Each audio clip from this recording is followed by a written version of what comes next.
What's up, guys? We are live for UFC Paris.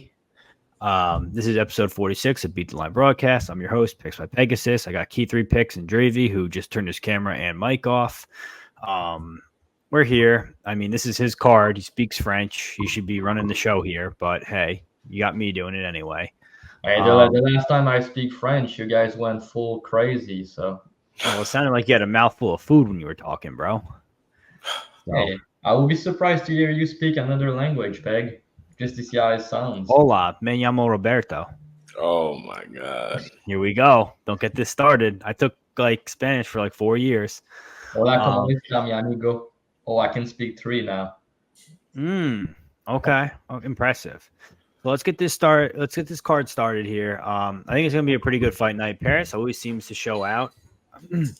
Our first fight of the night is gonna be Balaji Oki versus Chris Duncan. You look at that line right now, you can get Oki anywhere from minus 205 to minus 225. You can get Chris Duncan anywhere from plus 175 to plus 185. Drav, do you think Oki's going to come here and show out, or do you think Chris Duncan's going to pull the upset here? Yeah, so I think it's kind of a tricky fight to call just because I think that Oki, he's a very good striker, very good counter striker. He has some hype. He speaks French also, so people are going to be rooting for him here. I like what I'm seeing on the guy in general on the striking. Good counters. He goes to the body. He has power. He seems durable. And to me, the biggest difference here is in the speed. I think he's going to be way faster than Duncan, who's kind of slow. And Duncan, I like him in the sense that he has heart and he's going to fight for your money if you bet him. But the guy gets hurt in almost every fight. His striking defense is not very good, but he does have very good recovery to his credit. So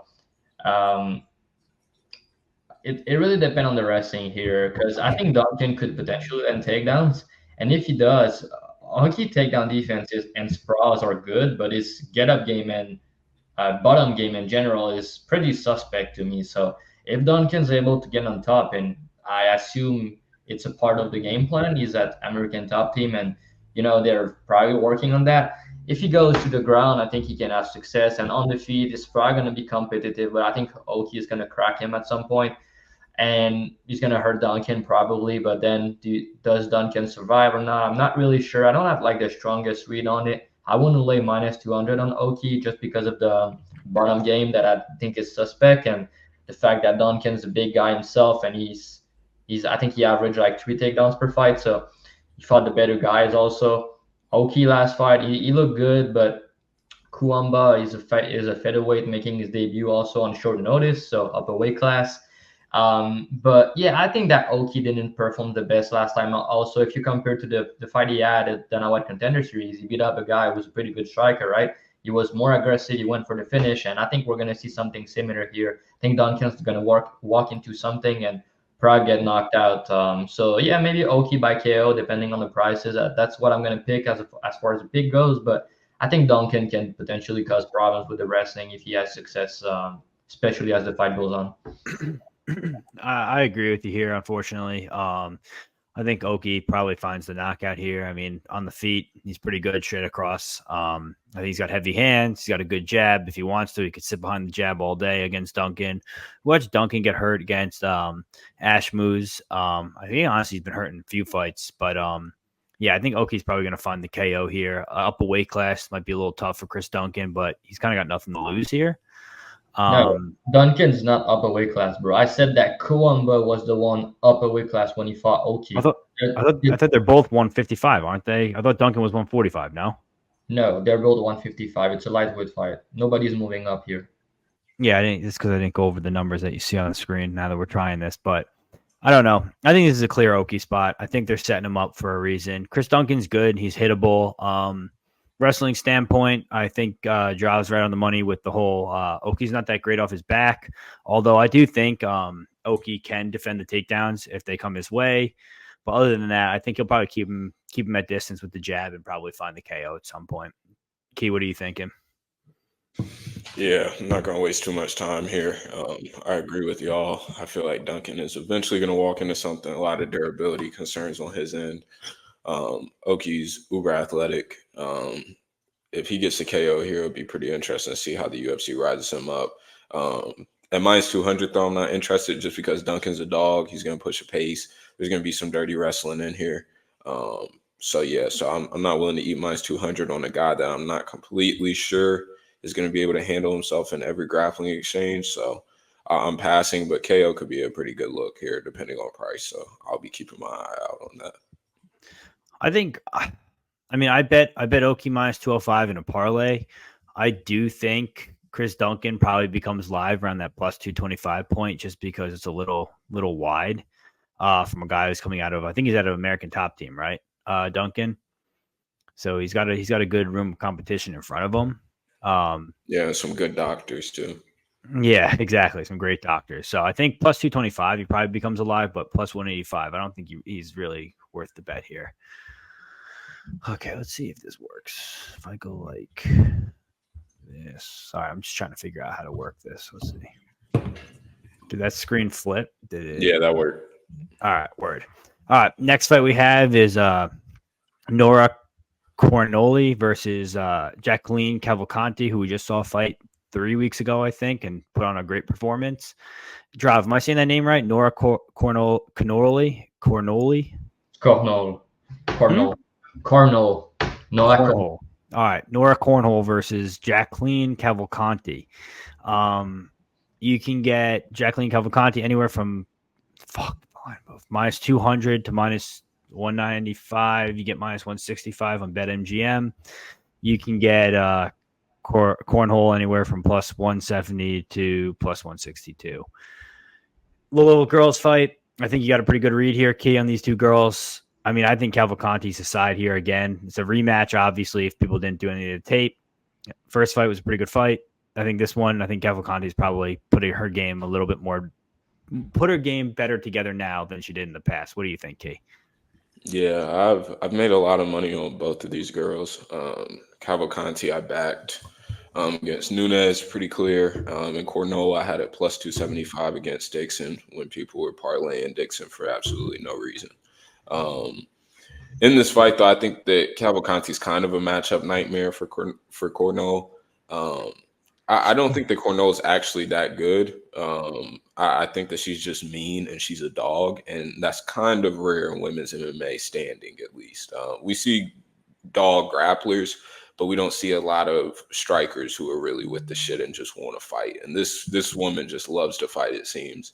Elbows, knees, solid Muay Thai, but for the most part, she's riding on a lot of her just aggression and sheer will. On the Cavalcanti side, we know long jab, good leg kicks, manages distance really well. I'm passing on this fight as of right now. I believe the line is minus 170 currently. On Cavalcanti, minus 200 now. Yeah, even worse. Minus 200. I'm not willing to eat that price tag whenever I don't think that Cavalcanti is a good finisher. I don't think that she has good finishing instinct. What people probably don't know about this fight is it's actually a rematch. I believe this was Cornolle's debut fight. And so Cavalcanti pieced her up pretty well, dropped her round one really, really badly. Fight looked like it was about to be over. Then Cornolle ends up, I think, hitting a spinning back fist or some bullshit, ends up stumbling Cavalcanti in that same round. It was a really fun fight, good war. If you want to watch it, FFA Challenge 2, look that up and then skip closer to the end. I think that was a great fight. And I think the Cornolle's improved since then, which is why I'm not touching the Cavalcanti side. I think the Cavalcanti is a good fighter, but just it's hard for her to justify this price tag whenever she's just not a great finisher. So I can't blame anybody that's willing to back Cornolle. She has gotten a split decision, low-key, I wouldn't say robbery, but it was a bad decision against Edwards in Paris before. We know that she's going to fight hard. I can't blame any dog shots here. Personally, for me, it's probably a pass. I don't think that either have real grappling upside either here. And if anything, I think that Cavalcanti could potentially get on the back. But I think this is going to be a 15-minute stand-up fight. I don't think either is going to look like a wide favorite. So yeah, it's dog or pass, and I'm on the side of pass at these prices. So I was actually going to say Cavalcanti minus 150 if it gets there. It looks money. I know me and Key were talking about when it was like minus 165, minus 170. I was like, yo, our time is coming. But evidently our time is left. Can't back Cavalcanti at minus 200. I think it's dog or pass here as well. I definitely not even think about touching this fight. I probably recommend most people don't. Drav, what do you think? Real quick before Drive goes, Yep. I do want to say also one thing that will be a difference for Cavalcanti and is to her favor here. Bigger cage, actual fight night, not in the Apex. That last fight against Nunes was in the Apex. I think that played a huge deal in terms of distance management. So I think that's also a plus on the Cavalcanti side for what it's worth. Drav, what are you thinking? Yeah, I mean, Key broke it down pretty well. I'm not going to talk too much about it. I don't have a good read. The first fight, I mean, Cavalcanti was having her way with Cornolle. She was just the way better fighter. She hurt her in round 1. She hurt her again in round 3. Cornolle has that dog in her. I give her credit for that. She's a fighter, and she even hurt Cavalcanti with a spinning back fist, like he said, which was kind of wide. But I don't see any wrestling here. I think they're gonna maybe some clinching, but I think they're gonna strike. I think I think they're alive for a finish, to be honest. But it's probably gonna be a fight. Like there's some moments where a finish could happen, but it goes all 15 minutes. But yeah, watching the first fight, I wouldn't play the over at minus 350, that's for sure. And then playing Cavalcanti at minus 200, they're just asking for trouble because she's fighting Cornolle, who's the one fighting at home. And like he said, she had a victory that she shouldn't against Edwards in Paris last time out. The fans are over, obviously. I'm going to talk about a couple of things that people might not know, might be interesting if you're looking into betting Cornolle here. Plus 170, I don't think it's a bad bet. Like, we know that she has a Muay Thai and kickboxing background, and she has that dog in her, like we said. But the first pro MMA fight she had against Cavalcanti, I think it was in 2019 it was in 2021, right? I don't have the topology right there. Yeah, I think it was 2021. All right, yeah, July of 2021, right? So she had a problem with her health, and she couldn't train all the way up to 2019 to early 2021. So she was not able to train. The doctors told her that she might not be able to fight ever again. She gained a lot of weight. I don't even remember how it's called, but it's health issues. So she was not training for 2 years, and then she decided to come back a few months after that, making her a pro MMA or pro MMA. Her MMA debut. And so when she had that fight, it was her first pro fight, but the girl was not really in shape. She was not training for a long time for MMA. So I think that's just something to consider that people might not know. And I wrote a couple other things on my notes here. She was also thinking about quitting MMA in 2021 when they didn't sign her to the UFC, just because it didn't pay enough for her, so she was ready to move on to maybe start a family or something. But then she got the call a few months after that for the UFC, and then the rest is history, right? So I think it was in 2023 UA Warrior, the last fight she had. So she was not sure if she was kind of ready to quit MMA. So I think that's interesting. She's 34, but now she's the type of girl where she's all in when she do something. So she's like, now I have my chance. I'm looking at the division. I don't think it's like a super good division. I think I can implement my style. And she's like, if I do something, I want to go all the way to the top. I want that belt. I want to really do this. And so I think that was good to see. And even though she's old, she doesn't have she's been a pro for only 2021 in MMA. Like I said, Muay Thai and kickboxing background. So she has power, but she does a lot of mistakes. And I think the problem for her here is going to be the fact that she doesn't pressure enough.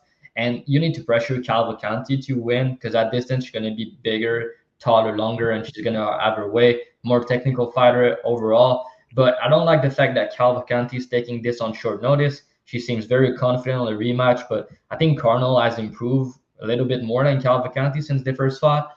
And she's the one, like I said, fighting at home. So Cavalcanti, that's a quick turnaround for her. She needs to travel all the way up to Paris. And we know that cutting down to 135 for her, it's not easy. So she's going to need to cut the weight again. And yeah, she fight close sometimes. And even against Nunes, I backed her at minus 185 to win 2 units back then. But I thought it was a not a close fight, a clear win for her. And judges said 30-27 Nunes just because of the big shots.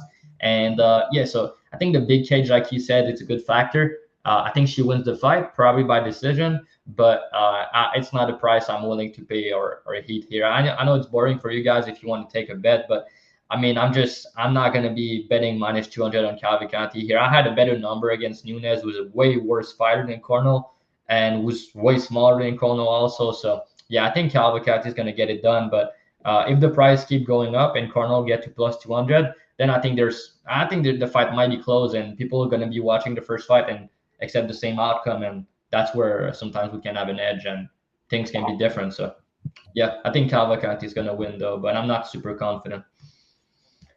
All right, next fight. Flip, perfect. We got Daniel Barez versus Victor Altamirano. Dan Barez, 16-6. He's 35-5'6" with a 6'6" reach. He's out of that Entram gym down in Mexico. Victor Altamirano, he's 12-4. He's 33. He's out of that Next Generation MMA. I think that's James Vick's gym. 5'8", 70-inch reach. A lot on these two gentlemen. Barez anywhere from minus 120 to minus 125. Altamirano plus 107 to plus 100. It looks like Altamirano's becoming more and more dog of the week if you're on MMA Twitter. I'll go first just on this one. I played Daniel Barez minus 125 here. I think when you're looking at this fight, I mean, I don't really like Victor Altamirano to start. He's just a weird dude. He's also such a hard guy to handicap because, like, some fights he's just a weird dude. He's just awkward with his fight style, the way he throws his body kicks, the way he sometimes wrestles, and sometimes his wrestling sucks. His striking with his jab looks pretty good. From a fight standpoint, I think Barez has the BJJ upside. I think he has the power upside. Dirty boxing will look good. He may struggle with Altamirano's jab, although I think if he makes it dirty boxing, he'll look good here. Wrestling upside, I mean, we watched Altamirano got taken down 5 or 6 times versus Tim Elliott. Don't get me wrong, Barez isn't Tim Elliott, but if he shoots for the takedown, he might just get it. Like I said, Barez is the BJJ upside here. I think he's a side. I'm surprised he's not minus 150 to minus 170. Probably play Barez at this price. Like I said, I already did. I think the body kicks could get a little weird for Barez with Altamirano, and his style could be a little weird. But I think I'm going to look for Barez at the Entram gym to be on the good vitamins and kind of take care of business here. Key, what do you think? Yeah. I'm not high on the drunk flyweight Tony Ferguson. I don't think that this guy's that good. In the alternate universe, Barez would have finished Fieldho in his debut. I thought he was off to a great performance. Until that took a turn for the worst and ended up getting arm triangled, I think, there. Barez has done what he's supposed to do. I hate that he's coming in a little late because the guy has real traits, real pop on the feet and boxing range. I don't think that this is much of a fight. Offensive wrestling-wise, I think that he has upside. Altamirano, I know people are going to start thinking that there's a wrestling angle after he took down Felipe Dos Santos a little bit, but we see that Felipe Dos Santos is not a great defensive grappler at all. And to be fair, Altamirano should have won that fight. And he's just a weird guy. I do have to give him credit. He's a weird-ass guy. He fights awkward, weird angles. He's throwing body kicks whenever you should not be throwing body kicks, it seems like. It's just a lot of weird, funky shit. And so, yeah, I think that Barez rights his wrongs here. Yeah, but I do have to give Altamirano a lot of credit. But over here, I'm not trying to give out a shit ton of free bets. But yeah, I think the Barez is a side, even at these prices. I mean, it's not obvious, Keith. You just said I'm not trying to give out free bets, but I think Barez is the side. Yeah, I let that one go. Drop, what do you got for us? Yeah, I'm not as passionate as you guys on this one. I backed Barez in his debut also. He was looking very good, like you guys said, but I know Phil is a very good grappler, but man, he was so lost when Phil got on top, and He didn't try to defend the sub at all. Peg, you're doing BJJ.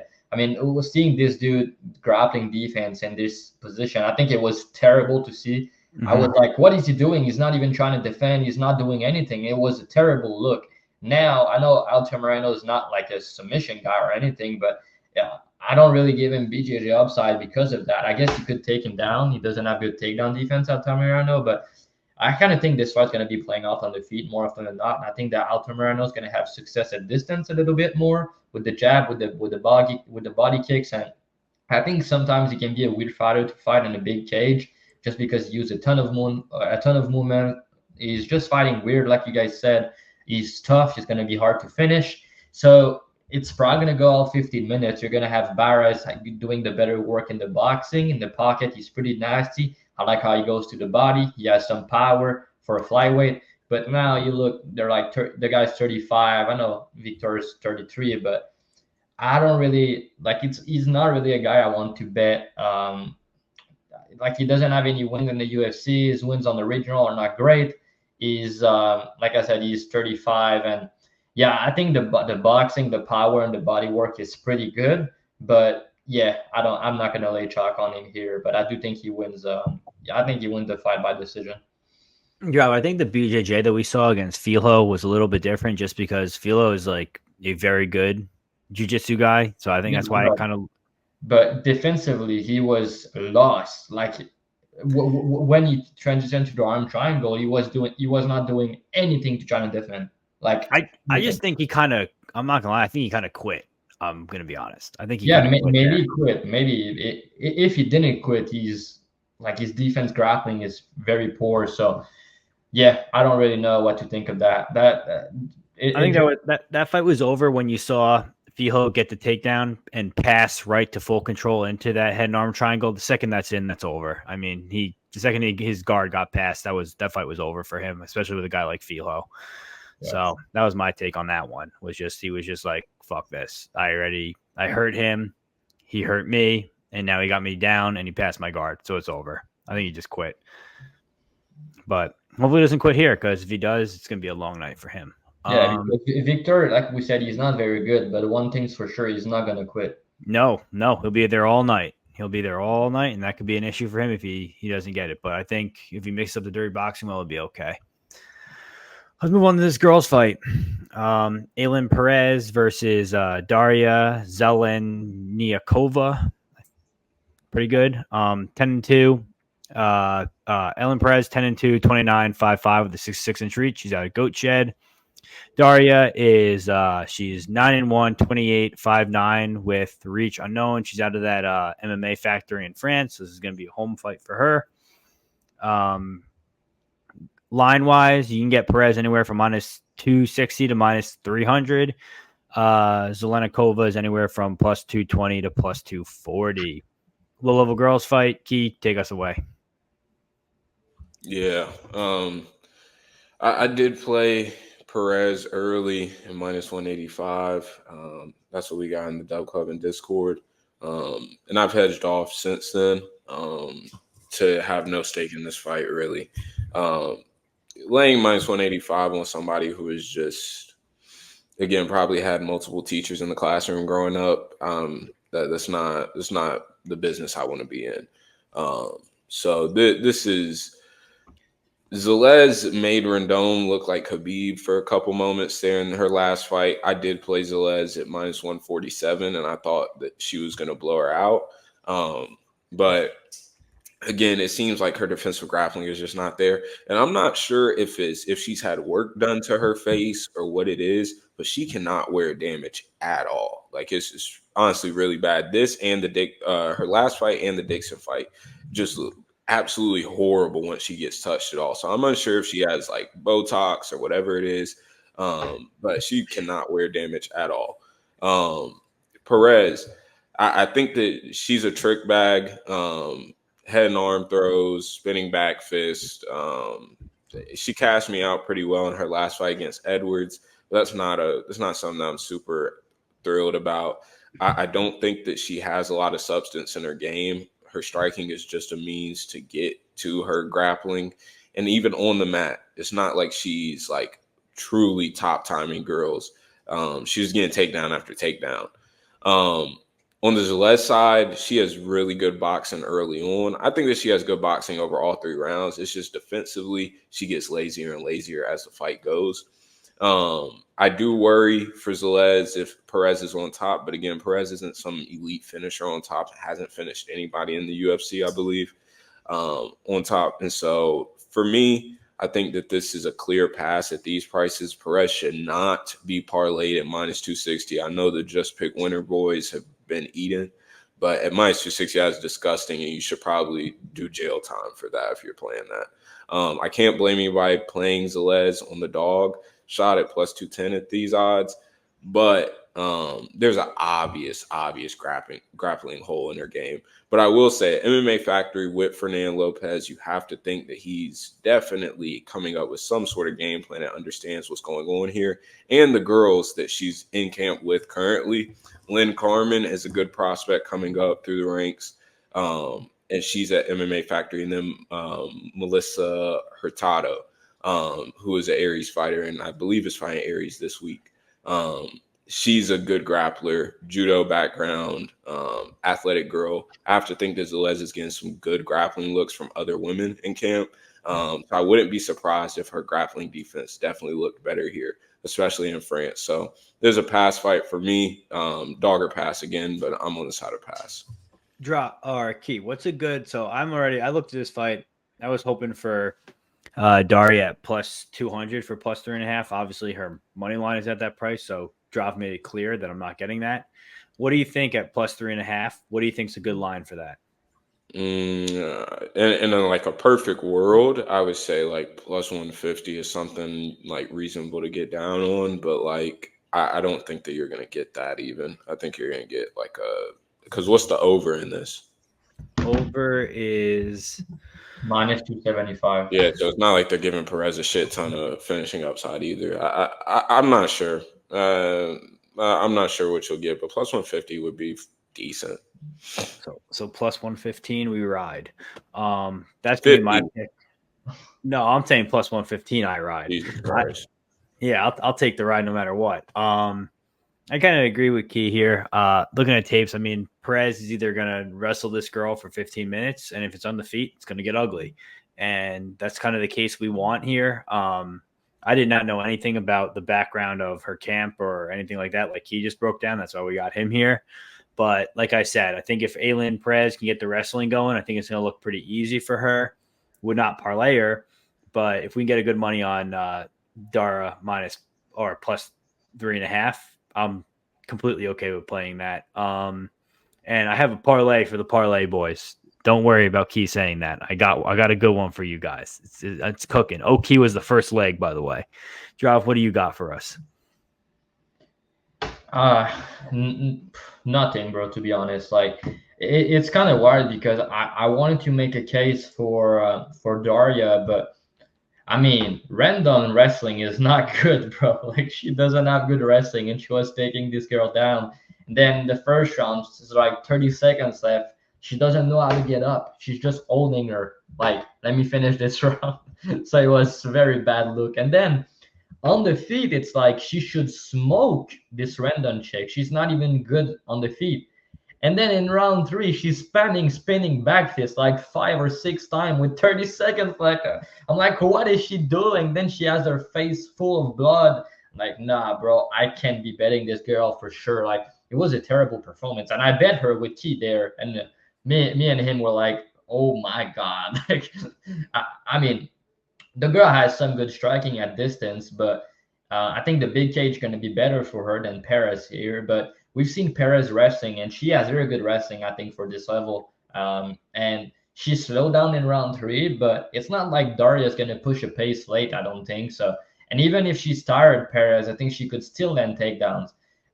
But I think there's some improvements upside on the side of Daria. She made her debut and potentially looked bad because of it. Now she's fighting in Paris. She's at MMA Factory. So, yeah, she's the better striker for sure. And at distance, she's going to piece her up. But now it's like on the feet, I can see Perez having success too. And she could cut this girl. And now the visual is not going to be good. I don't know what's good with her face. Like you said, Key, like her blood's. I mean, Random didn't hit her pretty clean or anything, and she started bleeding like crazy. So yeah, I can be betting her, but at the same time, I can be betting Perez minus 250. Sorry, I'm just boring for this podcast, but I'm just saying the truth here. It's like if I bet this Perez chick and she's getting takedowns early and then gassing out, or she could lose the fight based on damage, not doing much on top, and Daria getting up and then landing some big shots. But yeah, I think Perez she has a clear path to victory with the takedowns here. It should be easy to get the wrestling going, and Daria could potentially have success on the feet and defend a couple takedowns and win round 3 maybe, because Perez, I think her cardio is not great as the fight goes on. So yeah, I think she wins, but it could end up being a tricky fight. You know what I mean? Just striker versus wrestler matchup, and the wrestler's minus 250. So no, thank you.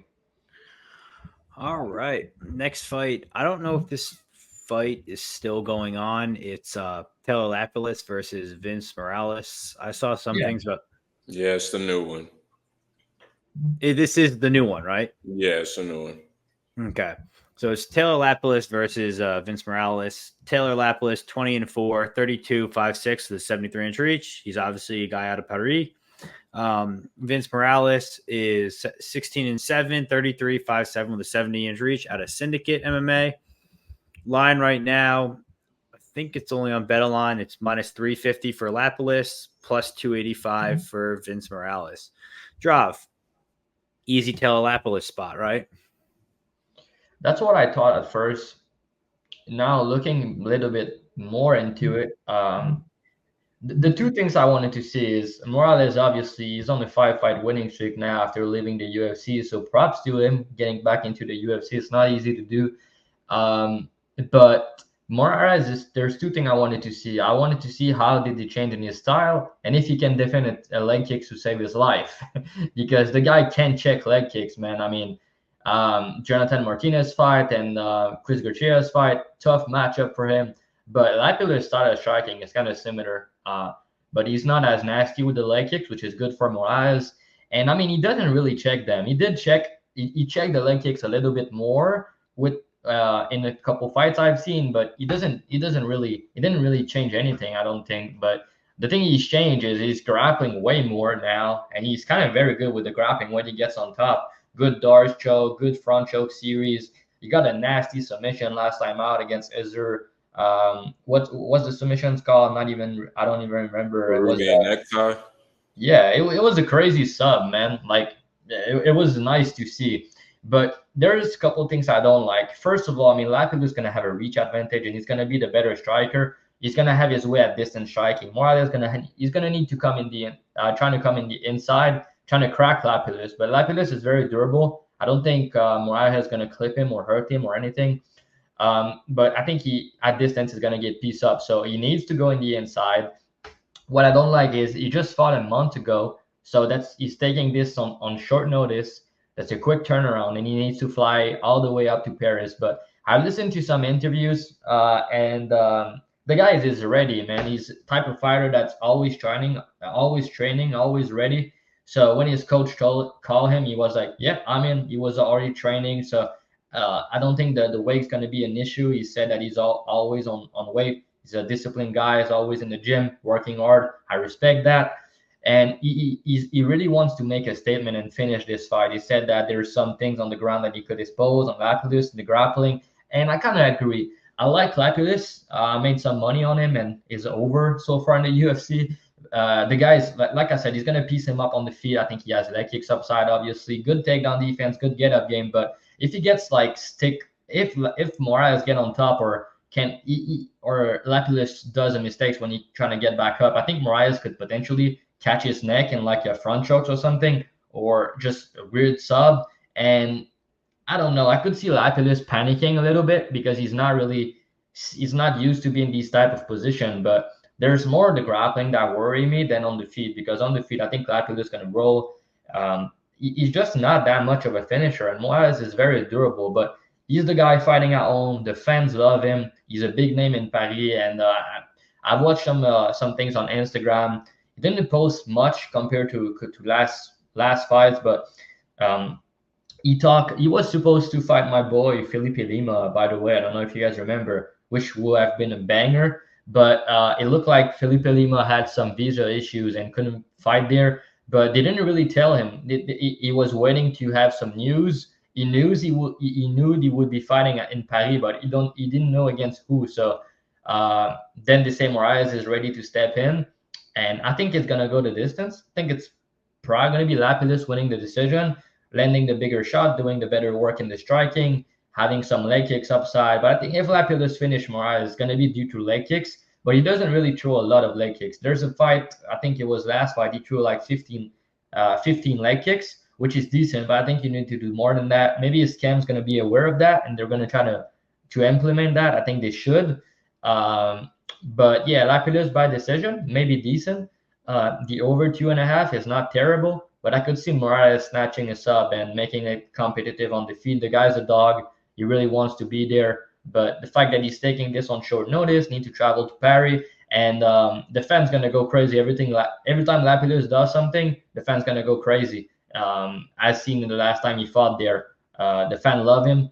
And I think his last 2 fights were harder matchup than Moraes, to be honest. I think it's a step down in competition for him. And that's obviously a step up for Moraes, and he struggle against these type of striker. Lapilus is similar to Jonathan Martinez in the way he strikes. So I think Moraes is going to get piece up. He's going to need to grapple and have success doing so, and I'm not too sure he will. So I think Lapilus is going to win a decision here. Yeah, I'll go because I'm quick. I think this is going to be Lapilus on the feet all day. I think it's going to just be another boring decision where, he pieces them up on the feet. Moraes is obviously going to go for takedowns. I don't think he gets them. Lapilus has proven he's pretty good with takedown defense. Getting up, I think he's pretty safe defensively. But like I said, I think it's just going to be another on the feet, boring kickboxing match, kind of like how Lapilus does. So I think this is an easy click here. Parlay wise, yeah, I think he's safe to parlay at minus 350, I guess, but I didn't do it, but I don't really hate it. I think this is on short notice. This is going to be a tough fight for Morales. What do you think, Key? Yeah, I think Lapilus is levels and levels above this guy. I love the fact that Morales, I think it's like 5 fights in 1 year. This run he's been on since getting cut. You got to respect that type of hustle and grind to get back that quickly, to be able to dodge injuries. Like, that's just a great run. He definitely deserves a shot.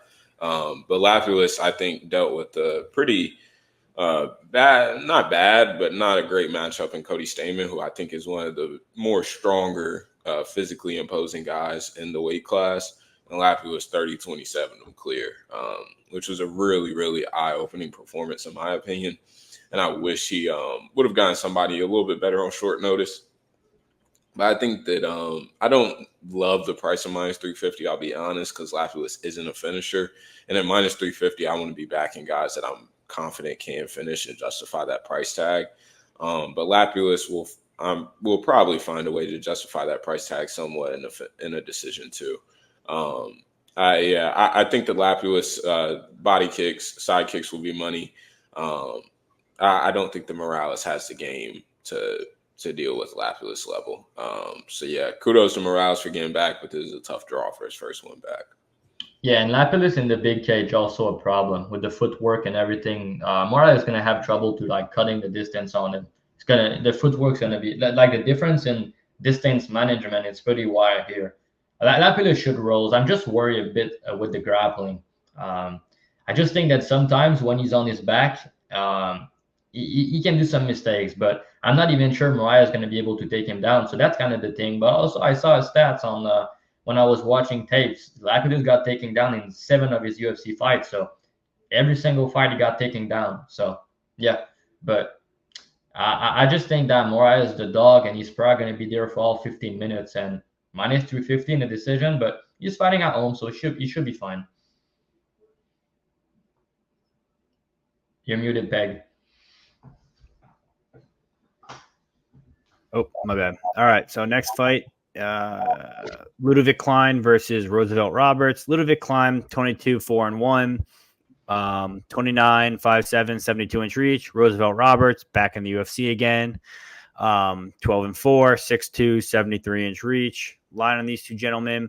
You can get Klein anywhere from minus 800 to minus 850. You get Roosevelt Roberts plus 550 to plus 450. I'll go first. I think Ludovic Klein could finish this however he wants. Odds are he probably is going to knock Roosevelt Roberts out. What do you think, Key? Yeah, Klein, best doctor in the world. I mean, this guy is absolutely jacked. It'll be funny to see what ends up on the highlight reel. I think this is a clear Klein spot, and he's going to finish. Drav? Yeah, I think he's going to knock him out also. Maybe around 2-3 though. Maybe not in the first round. But the under 2.5 is minus 170. So maybe the KO is going to be like minus 110 or plus 100. But I think if the KO is plus money, I think it's a good look here. I think minus 110 is okay too. I thought it would be a little bit heavier. I could see the KO being like minus 130. Yeah, if it is, I wouldn't play it. I think plus 100 for the KO is fine, but Klein is just you can have some weird performance he used to at featherweight, but now since he moved up to 155, he seems to be the real deal. Bahamondes wins, aging very well, and yeah, I just think the guy striking is next level. He's super fast, and Roberts is hittable. He's here to be cracked, and yeah, I think Klein sure rolls, but he's minus 800, so yeah, the angle will be a KO for me if anything. Peg, you're muted again, bro. Come on. Are you drunk? Or is there something you need to tell us? It's been a long NFL Sunday. Let's put it that way. Anyone in my Action Network knows what's going on. It makes sense, though. It makes sense. We're gonna give you a pass. Umar Sy versus WoonJung. Umar Sy is 10-0, 28, 6'4" with an 83-inch reach. WoonJung is 15-5 on a 3-fight losing streak, 30, 6'4", 78.5-inch reach. Line on these two gentlemen, Sy is anywhere from minus 450 to minus 500. WoonJung is anywhere from plus 350 to plus 300. Drav, easy Sy click. I think it's a setup fight. What do you think? I'm just not in love with the price. There's some unknowns. He has only one fight in the UFC against a bum. I don't think Jung is very good, but he's big and he's been fighting the way better people. But yeah, I think Sy grappling is very good for the level. I think he's like only a blue belt or purple belt in BJJ, but his grappling, his back take seems very good. He's a strong dude. He goes for the wrestling. Also listening to some interviews in French. He's a hard worker. He's a guy that always in the gym, always trying to master his craft, always trying to get better every day, which I respect. He's still very young, 28 years old at 205. I think he's going to have a great career. He's also a decent striker, man. Like he has good cardio. And yeah, I have some concern because Jung does hit hard. And like I said, he's been fighting the way better people and he's only 30 years old. He's going to be 6'4" like Sy, so that's a little bit of a concern. But I think Jung is kind of checked out, and man, you ended up getting submitted by Carlos Urberg. So I mean, he was getting dominated, and he was on his way to getting knocked out here, more than likely. But getting knocked out in the first round by Jacoby and getting submitted by Urberg late, it's a bad look, man. And then yeah, just having a draw with Sam Alvey. Yeah, I think that's a setup spot for Sy, more than likely. He's the one fighting at home in Paris again. And yeah, I think he's going to get the sub here. I wonder what the price is going to be for that because he has some KO upside also. But he should take this guy down, get on top, and get the rear naked choke, in my opinion. Yeah, I'll go next. I think that this is a setup spot for Sy. And it's a very, very blatant setup spot. And why I don't want to back Jung. But I think the UFC is making a pretty shit. Like this is the worst setup fight you could give him. Jung has really, really solid takedown defense. I rate his defensive grappling. I know people see the result from the Oldberg sub, but that was more due to attrition. He was getting his ass whooped on the feet all fight long. Finding a way out, honestly. Huh? He's just looking for a way out. Yeah, he tapped with like 10 seconds left. Like he Yep. was just done. And that's fine, but I don't think that his actual grappling is bad. I think that's just more of a result of him wanting to quit and wanting out. Jung is like the worst winner of all time, not beating Devin Clark in 2023. Disgusting. Drive mentioned going to draw with Sam Alvey. Like this guy is just not a good winner, which is hard for me to want to put any money on him. But I do think that he's the side at these odds. I wanted to parlay Sai, but we just don't know enough about his striking. Obviously, his brother is Sadabusi, but the striking did not get passed down to Lil Bro because it just looks kind of awkward right now. It looks like he's uncomfortable on the feet. Jung does not push a pace either, which is also kind of frustrating. If Jung pushed a pace and I knew that he was actually going to use his hands and sit down on some shots, I would honestly be completely fine with backing him here. But he just does nothing. Like he just stands. It's really frustrating to watch because the guy has real tools and physicality. And I think that Sai has elite tools and physicality for this weight class. It's just the fact that they gave him one of the more physical guys in the division, which that's just not a good matchup if you're looking for a setup spot. So yes, I wanted to parlay Sai. But we just don't know enough yet versus real competition. Do I think that he's a very good prospect? Yes. But we just have to see more. I'm not willing to eat minus 450 if I can't check all the boxes. And so for that reason, I'm passing. I think that he's going to win. It's obvious that the UFC wants him to win. He's getting pushed. Like it's pretty obvious. But this is not stylistically and skill for skill. I don't think that this is a great matchup for him. I would still make him the favorite. But minus 450 is a little wide, so I'm passing on this price tag in terms of parlays. Yeah, he's not in my parlay either. I think Sai is good. I think Sai's got the advantages here. I think this is a clear setup spot. Like we said, although Goldberg got the sub, it's not like the KO wasn't there if he wanted it. Before that, he got knocked out by Dustin Jacoby. Don't get me wrong. Jacoby's elite level kickboxer. I don't think he's got the strongest hands in the world, so getting knocked out, kind of alarming, but I don't know. I think that they're not giving this guy Sai a fight that he's going to lose so early in his career.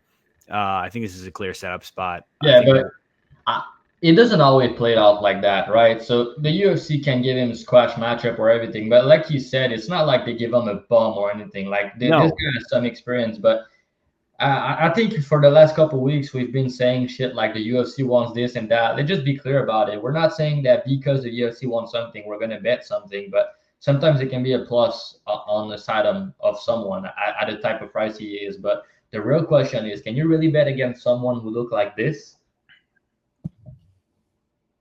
No.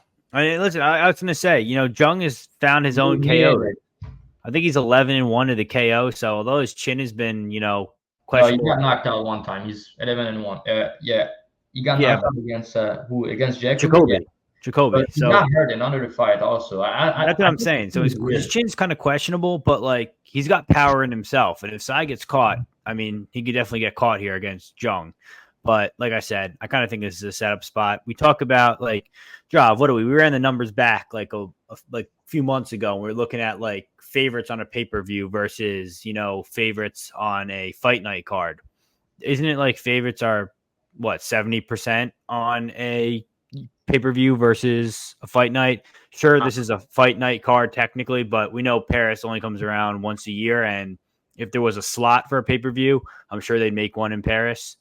So I don't remember the numbers, but it's more of this year, Peg, than like the this year. I mean, the favorites have been rolling, so that's why like the parlay boys are winning everything and just parlay every talk, and that's winning. But the real shit is not going to be always like that. Like last year, it was not like that. It was very successful with betting underdog, but that's why you got to adapt. We're due for a regression. I agree. We're due for a regression here. Yeah, the favorites are winning a lot on pay-per-views, but it's not always like that. Like which card it was London.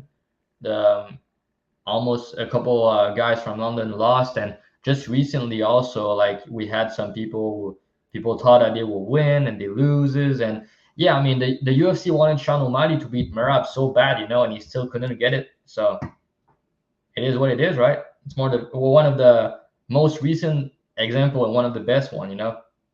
Everybody wants Sean O'Malley to win. The UFC wants Sean O'Malley to win. They hate Merab, but yeah, they couldn't fight for him that day. So yeah. Yeah. All right. So that's that fight. Let's move on to the next one. Ion Cutelaba versus Ivan Erslan. Is this share? Yes, it is. Perfect.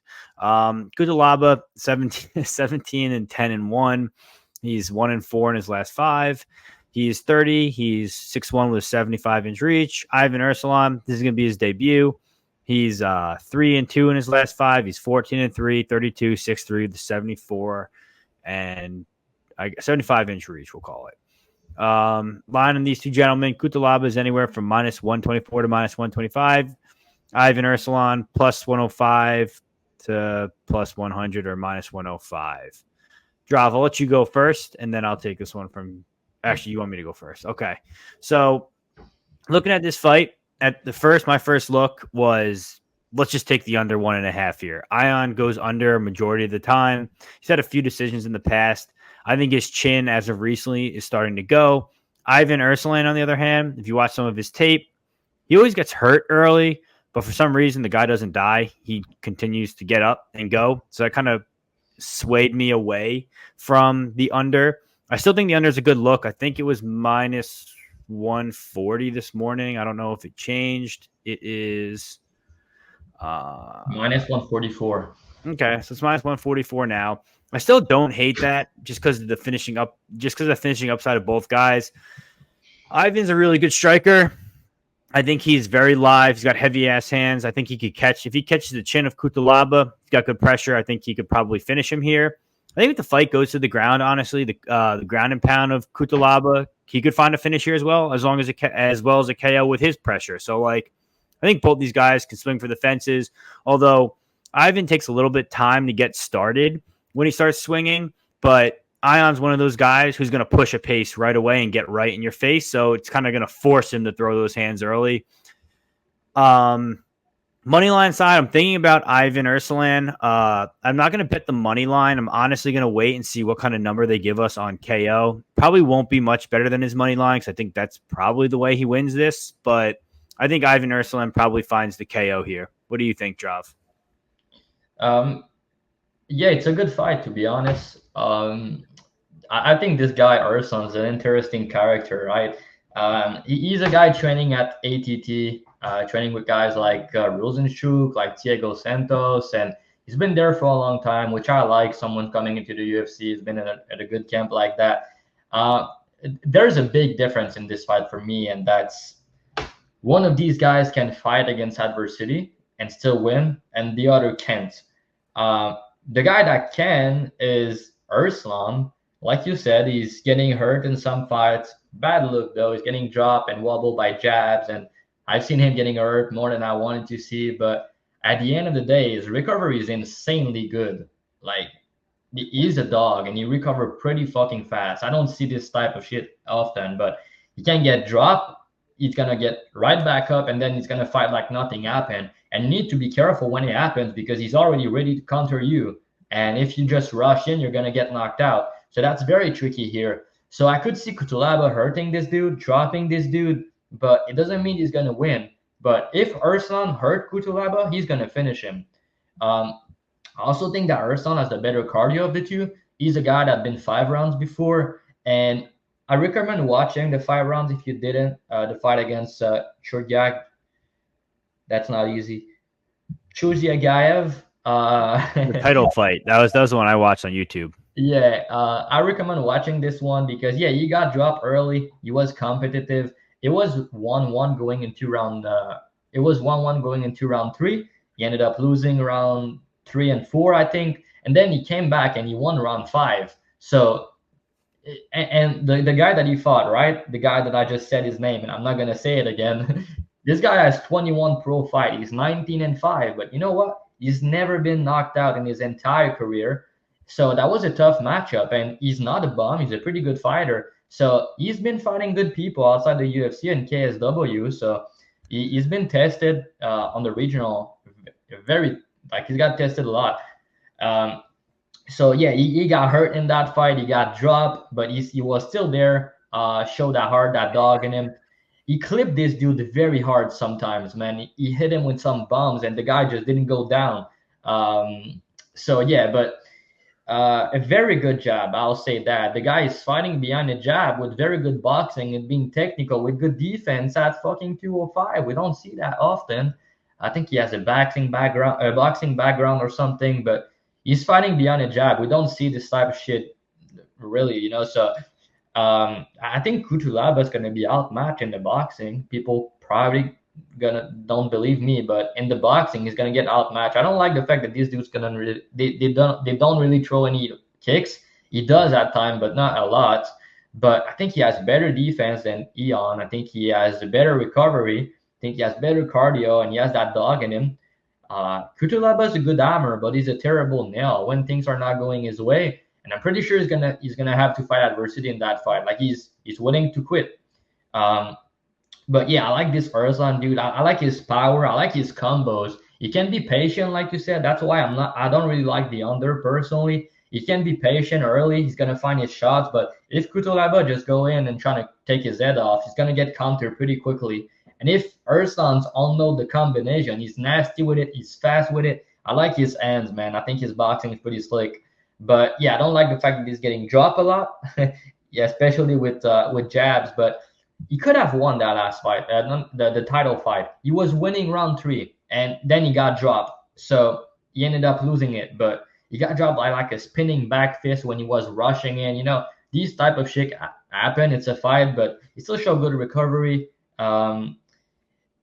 Yeah, and I also wrote in my notes, it's funny because most of these rounds, he's winning the first 2-3 minutes, and he's getting clipped at the end and losing the round. There's also a fight he got submitted in round 2 against a guy who's 17-3, 21-6 now. He got dropped in that one, and he got club and sub. It was not a good look. And there's also a fight he got knocked out in the first round.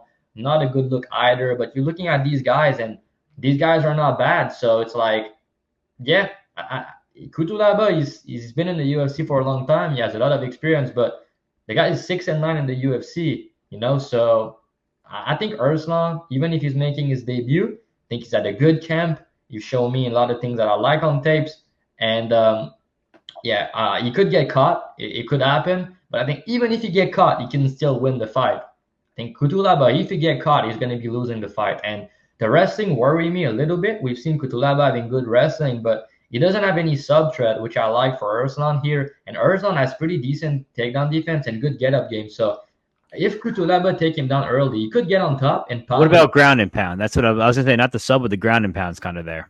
Yeah, but you need to get to dominant position. I think this dude get-up game is pretty slick. So if you take him down, I don't think it's going to be easy to control. But yeah, the ground and pound finish could be there, but it needs to be early. I don't think he's going to be able to take him down, to be honest. If he does, I'm not sure he's going to control him. So yeah, it could be there, but I don't really think it's going to happen. And then on the feet, I favor Erslan, even though he has less experience, but he's also a big dude, man. And he fought very big dude with massive power and KSW. So I think he's going to piece this dude up with a jab, and I think he's going to knock him out in round 2. I think he can be any round, and I think he could also win a decision. Hot take of the week. He's going to talk about it. I'm not going to talk too much about it because he's the one that told me, but Cutelaba is not an extreme couture anymore. He's now back at home, so I'll let Key continue this part of the breakdown. Go ahead, Key. What do you got for us? What's your little secret? Yeah, so Cutelaba, as many know, has been an extreme couture for a while now. I know the past few fight camps he's been with extreme couture. Under their guidance in Vegas at the PI, also a lot of resources, a lot of good training partners. But looks based off his social media, it looks like he's back in Moldova. I would assume that this is probably just going to be a dick swinging contest. Pause. But I have to assume that this is probably going to be a dick swinging contest. I don't think that Cutelaba is going to come out being super patient again, like he was in the Leans fight.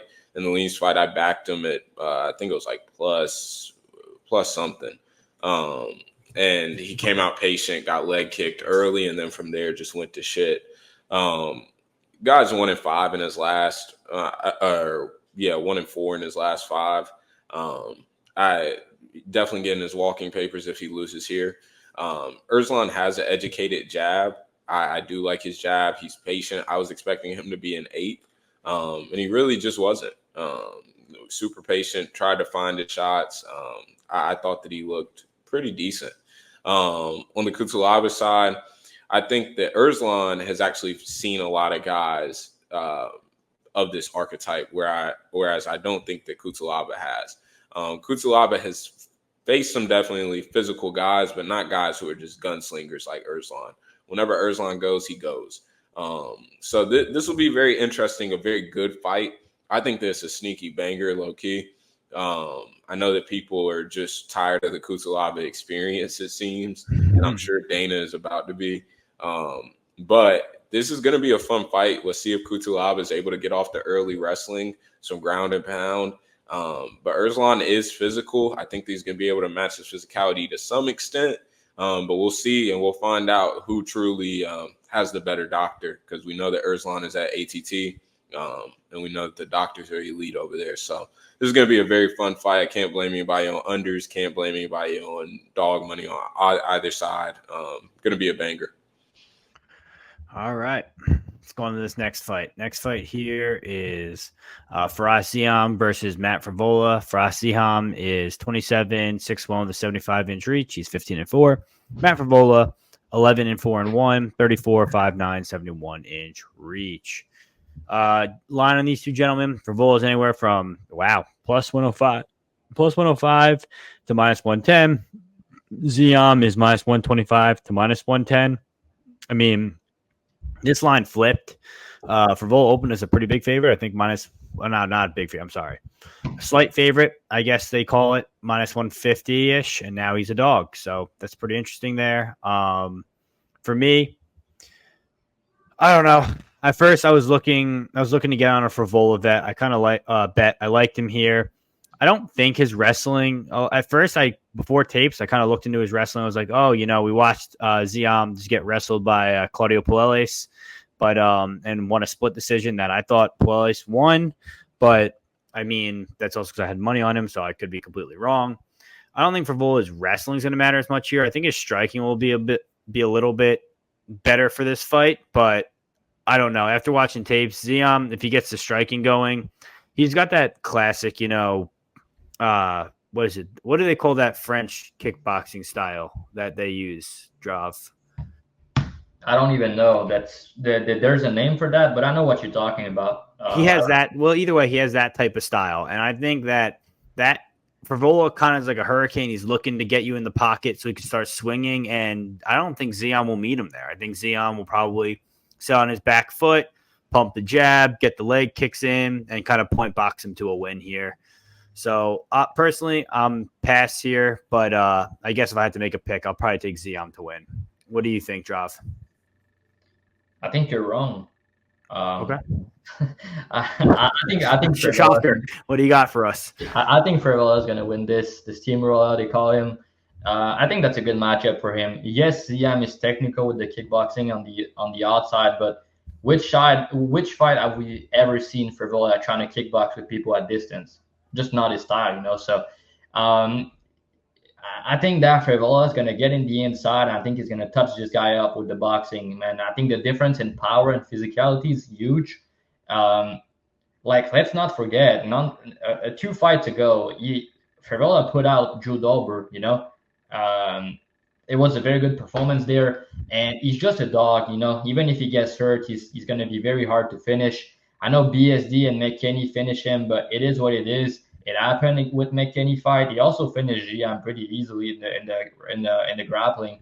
You said that you're not really impressed with Frevola wrestling. It's because you probably didn't go that deep in tapes and you didn't really wrestle recently. Did you watch back the Turner fight? Peg, did you watch back the Turner fight? No, I don't think I did. By the way, I just messaged you. It's in French. That's what the style is called. It says savate in English, but what does that say in French? What you sent me doesn't mean anything. Could be a but it's like extended gibberish, bro. I don't. But I mean, I know these words, but these What do they mean? It doesn't make wete. It's not a word. Chasse, it's like chasing. Coup de pied, it's like kicking low. Like it doesn't make sense what you sent me. All right, well, that's what Google told me it is what it's called. But yeah, I mean, you need to go back and watch the Turner fight, the Pena fight. It's fuete. Yeah, but it doesn't make sense with fighting. It's not. It doesn't mean anything. Anyways, my point is, Frevola has been fighting these taller, longer fighters in the Turner, who's 6'3", and Luis Pena, who's 6'3" also. Ziam is 6'1". He's used to these type of style. And what he did in that fight is he was able to close the distance, to clip these dudes in the pocket, and he was able to take these guys down and control them when he did. And he almost had a guillotine in both these fights. Ziam, he did improve his takedown defense, I thought, but then he got Claudio Puelles is not a good wrestler. He got grappled bad. He's tricky with the wrestling, but with the grappling, but he's not a good wrestler.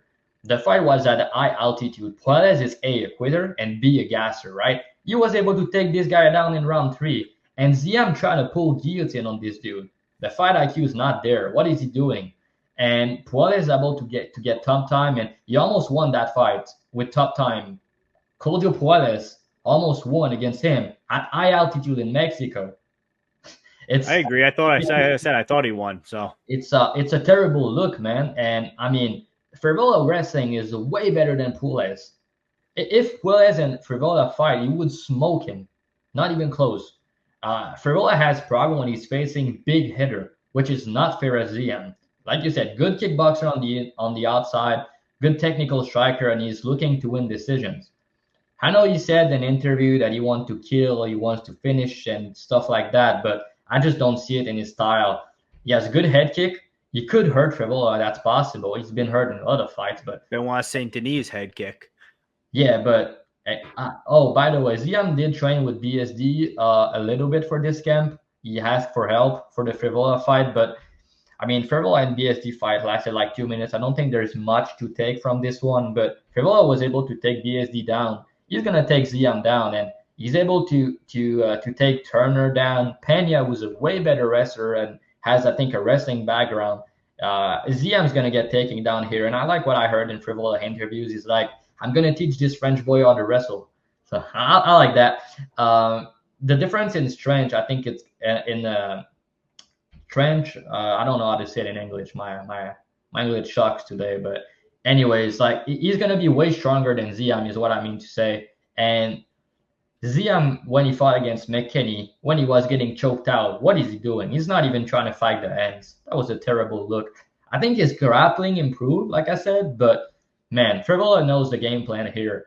Pressure this dude, land the power shot, and take him down. And everything he said in interviews is what I wanted to hear. He's been fighting and knocking a lot of people out. So when we see things like that, we're like, maybe he's not going to wrestle now. But he said that he knows the game plan here.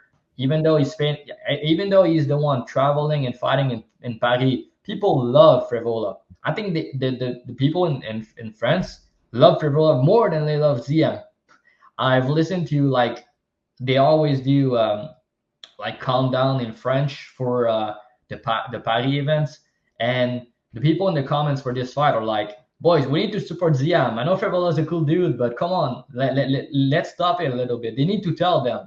Because Frevola is super nice with the French people. He interact with them. They love him. So when the walkout's going to be there, they're going to support Ziam, but they're also going to support Frevola. So I don't think the fight being in Paris really is something against Frevola.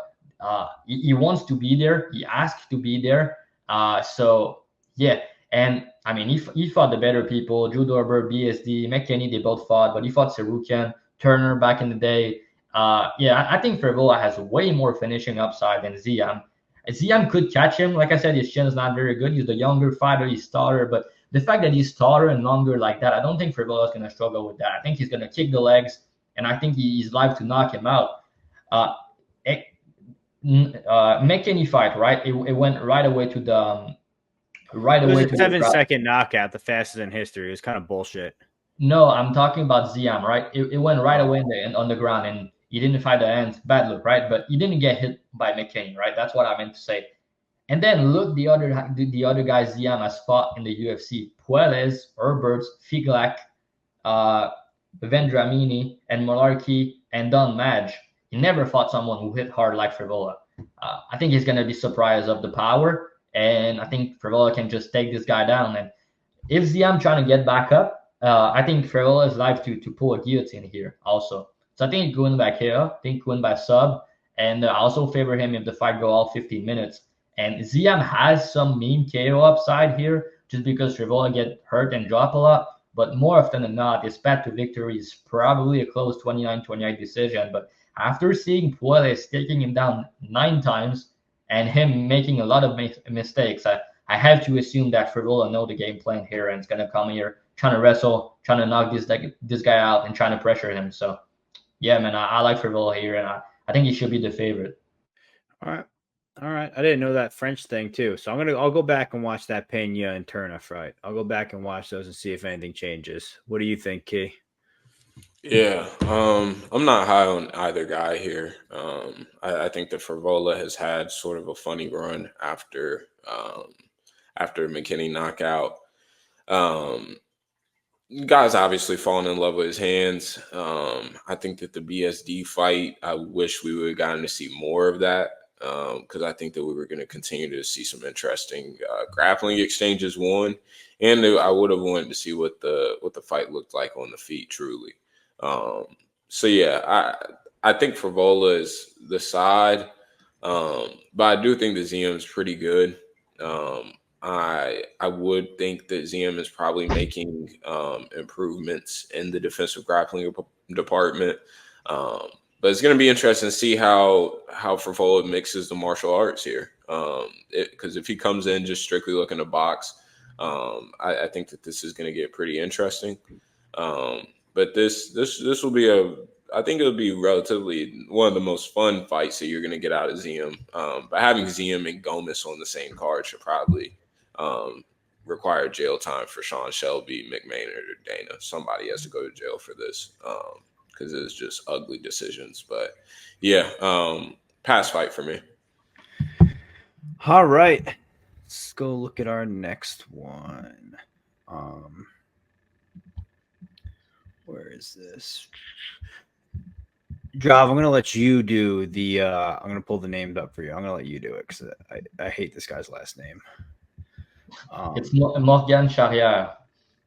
Why is this not opening? Here, 1 second. I just messed this up. 1 second.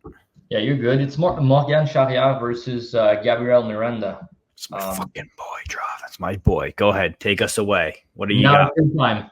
How we say it? Morgan Charriere versus Gabriel Miranda. I mean, you're saying it like all English guys say it, so that's fine. It's not terrible. But it's Charriere, the way you say it. Charriere. Yeah, it's perfect. You got it. All right. We got Morgan Charriere versus Gabriel Miranda. Charriere, 19-10-1, 28. You're losing it, Peg, now. You're losing it. 28, 5'8", 69-inch reach. Gabriel Miranda, 34, 5'11", 71-inch reach. A lot of these two gentlemen, you can get Charriere anywhere from... Peg, come on. You lost it, bro. What? Say it again. Charriere. Wait, perfect. Come on. He's minus 700 to minus 585. Gabriel Miranda is plus 500 to plus 400. I'll go first. This is another guy in my can't lose parlay. I think Morgan gets it done here. I think it's obviously, first off, it's short notice because it's a late replacement. I'm not gonna lie, I don't think Miranda is really that impressive. I mean, he beat Shane Young, who doesn't. Lost to BSD. That's a tough fight. But other than that, like, he's 34 coming into the UFC. This is in France. They obviously want Morgan to win here. Again, you're like, oh, you shouldn't be saying that they just because the UFC wants him to win. This is a guy they actually want him to win. That fight with Chepe Mariscal was a tough one. Some could say he won it. I think he did. But again, I had money on him, so I could obviously be biased there. Outside of that, I kind of think from a kickboxing standpoint, levels to this game. I don't think it'll even be close. Grappling could get interesting. Obviously, Miranda is very good on the ground, but I don't think the fight even makes it there, to be honest. I think Morgan gets his game going. It should be pretty straightforward. Jav, what do you think? Yeah, I mean, Shaya is one of the biggest names in France right now. Imavov is now bigger than him, but a year ago, Shaya was bigger name than Imavov when he got into the UFC, which is crazy to say, right? But the guy is a superstar in France, right? People love him. He's an entertainer. He's about to be 29. He's entering his prime, and he's someone I really respect because if you look on his record, 19-10, you can see, he doesn't have a good record, but he's someone who fought 5 rounds multiple times, has a lot of split decision lost in 5 rounders that he should have won, and he just fought a lot of tough guys and never said no to anybody. And I've listened to an interview this week. He talked about this. He's like, my record doesn't look pretty and anything, but I wanted to have that experience going into the UFC. I'm not afraid to fight anyone. I was not the same fighter I was back then, but all the fights I took make me the fighter I am today. And now I can master my craft and everything. And I'm ready to fight all these people. I love to hear that. Like, that's a guy that fought William Gomis back in the day, submitted him. He fought Parnas, who's one of the biggest names in France also. He lost a decision. He fought, let me just go back up. Jordan Runik, I don't know how to say his name. He lost a split decision. This guy's in the UFC now, super good fighter. He lost a majority decision against Paul Huge, who's also a superstar. And he lost a split decision against Chepi Mariscal, who knows very good now, but I think that he should have won that fight also. So, yeah, I think this guy's very good, man. Like, he's very physical. He's a very good striker. He goes to the body. Very good cardio, very durable. Good wrestling, too. He's been working on the wrestling for a couple years now. You can see that. But Miranda is a good grappler. I think it's a BJJ black belt. Good back take. He's dangerous with the submission early. But I think he's sub-1 or bust. And I don't mean it in any disrespect way. I back him and play him ITD last time out against Shane Young. Respect to him. That was nice to cash that. But now here, I think the line could be a little bit wider for Charriere, to be honest. I think it should be 90% Charriere, 10% Miranda. The 10% I gave him is sub-1. It's only the way I think he win. And I don't think he's going to be able to take Charriere down, but I think he needs to get on his back somehow and choke him out early, which is going to be very hard to do. The only time Charriere has been submitted is like in 2015 or 2016, way back in the day. He's a very hard guy to finish, and I think he's going to kick this guy to the body very hard early, and he's going to finish him easily. The under 1.5 is a decent look. It's plus money. I think he could finish him in any round, but Miranda's going to have his chance in the first round by sub, but round 2-3 is going to be all Charriere. The difference in cardio, the difference in durability, and striking is massive here, and level of competition is not close. I know he fought BSD, but he had a competitive fight. Props to him. He's now fighting at 145. We didn't see him extended in the fight yet, but he's a guy that has shaky cardio, already at 155. So, and he's 34 years old. So he did the weight cut good. He looked good last time out, but the fight was short. He's someone in round 2 who's going to be gassed. In round 3, very gassed. So Charriere could potentially play it patient in the first round and finish him round 2-3. But I think that's a level fight. I think he should roll. I think the price is justified. I think it should be minus 900. When we see big favorites like that, people always trying to make a case for the dog, saying that like, the line is wide. But at the end of the day, it's all about number. If Miranda wins, it's going to be a sub in the first round, and he's going to look like the favorite. But that's the only way you win. I think that's 10% implied. So, if he wants to bet him, I think you should go by first round sub. It's probably going to be like plus 2,000 or something. Maybe not plus 2,000, but maybe plus 1,000, plus 115, plus 1,500. And I think that's how you win. So that's how I will play him if I wanted to play anything for him. But I think he's going to get smoked. Yeah, that's also I want to add. I don't know if I said it before. He's part of that can't lose parlay. It was Oki, it's Charriere, and then you're going to rush him now. And then I'll get the next part later. Key, what are you thinking here? I think you probably agree with us. Yeah, this is pretty clear. Miranda's back take or bust in damn near every fight he's in. So, yeah, I don't rate the guy highly at all. Fun guy, though. Cool mustache. Charriere is going to beat the shit out of him. I agree.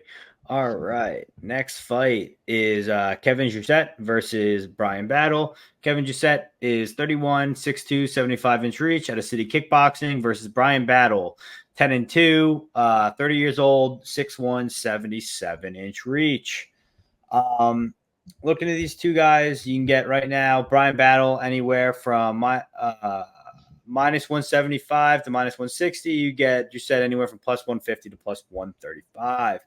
I'll go first. I played Brian Battle minus 140. I think this is a good fight for him. I think on the feet, it's going to be close. I'll kind of give him the advantage here just because he's coming into his own as he's getting better. We're watching him grow within the UFC, which is something I like to see. Kevin just said, obviously, he's a good city kickboxing guy. He's pretty good. He's a judo black belt. He's impressive there, but I think when it comes to grappling, you got to give the grappling upside to Battle here. I don't think we probably won't see most of that. Cardio wise, close to even. I'd probably lean Battle there. Like I said, on the feet, power wise, I think I lean Battle as well. I mean, Battle's coming into his own. He's on a pretty good win streak here. I mean, that no contest versus Andre Luce was him beating his ass so bad that he wanted to quit. Got eye poked, then quit the fight, and then said, "Let's fight right now." But you didn't want to fight 2 minutes ago, but now that the fight's over, you want to fight. Very weird to me after getting your ass kicked. Brian Battle spot, I think it's pretty clear. Don't get me wrong, Kevin Jousset's looked pretty good in the UFC so far. You looked at the extent of his competition, though. He beat Kenan Song.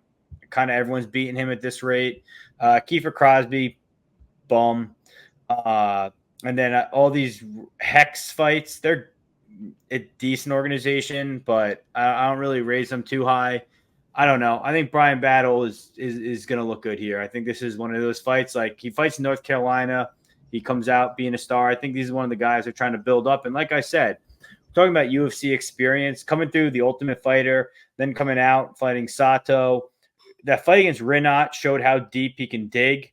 Most guys get finished by Rinat. Sure, the Ezekiel Dos Santos fight was a little tough watching that go to a draw, but I think outside of that, Gabe Green, AJ Fletcher, Ange Luso, who he's beating, like, Brian Battle's coming into his own here, and I think he's rightfully the favorite here, and I have no problem playing him at minus 140, like I said. Minus 170 might be a little tough, but I still think he's probably the side. Key, what do you think? Yeah. I mean, honestly, if you put it in the light, I think the Battle's run looks a little funny to me. Ange Lusa, I mean, I think that was obviously a great performance. I mean, kudos. That's not downplay his performance against Lusa. I thought that he was pitching a shutout until Lusa decided to quit. But AJ Fletcher, Gabe Green, Takashi Sato, Trayshawn Gore, Gilbert Urbina, I mean, that's not moving me. What about Rinat? I mean, you got that look like a Gabe Porcine. I mean, You got like 25. No yeah, quit like though, that. baby. You can't teach ticker. So I mean, this is a fight that I think that at these odds, I don't think that Battle's going to justify price tag. I think that this potentially plays out closer more to a pick'em. I do think that Jousset's good, educated jab, low kick, CKB guy, does all the right stuff on the feet. I think that Battle does have grappling upside here. And if I was him, I would be looking to initiate some grappling exchanges. But on the feet, I think this is a very close fight. I think the Battle's just gotten really, really good matchmaking. And it's not to say that these guys are just complete bums, even though I do think that a couple guys are ass. But Lusa and Gabe Green are not bad guys. But I just don't think that they're Jousset level guys. And not to say there's a huge step up in comp, but it is a step up in my opinion. So for me, it's a pass at these odds. If Battle continues to get lifted up on these odds, I could see myself potentially even getting to Jousset. But I like Jousset a lot. And it's not to say that I don't like Battle. I mean, he's a hometown guy. I'm from around the way here. I was gonna say, do you want Carolina on the map or not, Key? Yeah, I mean, I'm from around the way here, so I mean, I'm not trying to be a homer, but yeah, I think this is just going to be a good fight, but it's a pass for me at these odds. I think the battles, this recency bias with Battle putting on a career best performance last time out. That's fair. Drive, what are you thinking? Yeah, I kind of share the same feeling as Key. I was looking to play Battle here. What is this reaction, Peg? I love being on an island. Brian Battle Army, stand up. Let's get it. I mean, I'm not saying I'm going to bet Jousset or anything, but I wanted to bet Battle going into tapes because I was very impressed. I had him against Lusa. I thought that I got robbed. He was on his way to win, maybe finish. And Lusa's a tough dude, man. People forget, but he didn't even get finished by GDM back in the days on that Contender Series. He's a very hard fighter to finish or hurt or make quit or make him quit like that. So Battle is someone that is improving a lot from fight to fight. So props to him. Moving down a weight class, being in shape now. The power is good. The grappling is very good. But I just look into this fight. I tape it. I'm like, this fight's going to be very, very close. And it's probably going to go the distance. That was my thing because they're both very similar. Both has good jab, good leg kicks. They're a very similar fighter. I think Battle hit a little bit harder than Jousset, but they're both have very good chin and they're very durable. They got that dog in them. You said you lean Battle for cardio. Slightly, not crazy. I don't really think any of these guys have a cardio edge, but people probably forget now. But I backed Jousset in his debut against Crosby around the pick'em. And you guys remember what I said about the I don't remember how I call. You guys gave it to me last time out. When they do a run at CKB for like who's gonna last the longest running, you need to go faster and faster. There's something we used to do in school before. The pacer test. The pacer test. Yeah, I think that's what it's called. Yeah. Right. So Jousset outwork everybody at CKB in cardio wise. Easy, everyone. You outwork every of these guys. So cardio department, this guy is very good. He won 5 rounds in the past. So Battle also has very good cardio, but I think that both of these guys going to be there in round 3, having a good fight and similar volume, similar frame, similar reach. I think Battle could potentially grapple or maybe clip Jousset hard, but I think more often than not, it goes all 15 minutes and it's going to be a close fight. You have Jousset, who's going to be the hometown fighter. So it's like, why would I back Battle at -175? There's some recency bias, like he said, I think, because Battle is improving a lot, like we said, but so is Jousset. He's improving a lot. He's super young. He does everything right. So, to me, the line should be closer to a pick'em. I think Battle -125, -130 makes sense just because he's been fighting the better people. And -140 doesn't because Peg has it, right? No, I mean, your bet doesn't have value to me. It's what I'm trying to say. In the sense that it should be around 55% Battle. I slightly favor him, but I'm pretty sure it's going to play out close. And paying -175 in a spot where I think there's some recency bias and Battle need to travel all the way to Paris to fight a guy fighting at home. Jousset's doing a lot of interviews in French, a lot of videos in French. People are going to be behind him going into this fight. So, I think that he's very live to win a decision. So I think either guy by decision is a good way to play the fight. Very tough, both very good cardio. And I'm excited to see how he play out because I watch the tapes and I'm like, I'm not sure who's going to win. I lean Battle, I guess, but the line was -135 when I've done the tape. And I'm like, if the line go back down, Battle being like plus money or -110, I'm probably going to be betting him. But if it goes all the other side on Jousset, I might have an interest in Jousset. So money line wise, value wise, I think Jousset's the side. But I think Battle is going to win a close decision if I had a gun to my head. Okay. On an island. Love it. Next fight. William Gomis versus Joanderson Brito. William Gomis, he's 13-2, 27, 6 feet tall with a 73-inch reach out of MMA Factory. Another hometown boy. Joanderson Brito, 17-3-1, 29, 5'8", 72-inch reach. line on these two gentlemen, you can get Brito anywhere from -270 to -250. You can get Gomis anywhere from +220 to +230. I'll go first here just because mine's pretty quick. I kind of think like if there's a dog on this card I kind of think I like Gomis here. Don't get me wrong. It's not in the sense of like, oh, Gomis is going to go out here and put out like some crazy performance. I just think Brito looks for those fights where he can get in the pocket, throw heavy body shots, throw heavy hands, catch the chin, get the grappling going, find a choke. But William Gomis isn't going to give him that fight. He fights that, I think it's savate, which is the French fighting style again, just like for Ziam, where it's a lot of fouette, chasse, reverse, and coupe de pied basse, right, Drav? Did I say that correct? Which is a lot of, keeping your distance, throwing the kick, throwing the jab. It's basically point fighting your way to a decision. And like I said, Brito's going to be in his face the whole time, but I kind of like Gomis to just keep this fight at his distance, at his pace, and just not give Brito the fight he wants. I mean, Brito's obviously a justified favorite because of, what we've seen in the UFC so far. I mean, that comeback fight against Jonathan Pierce was sick. Especially what was it like? Get up. What was Jonathan Pierce saying? Does anyone remember?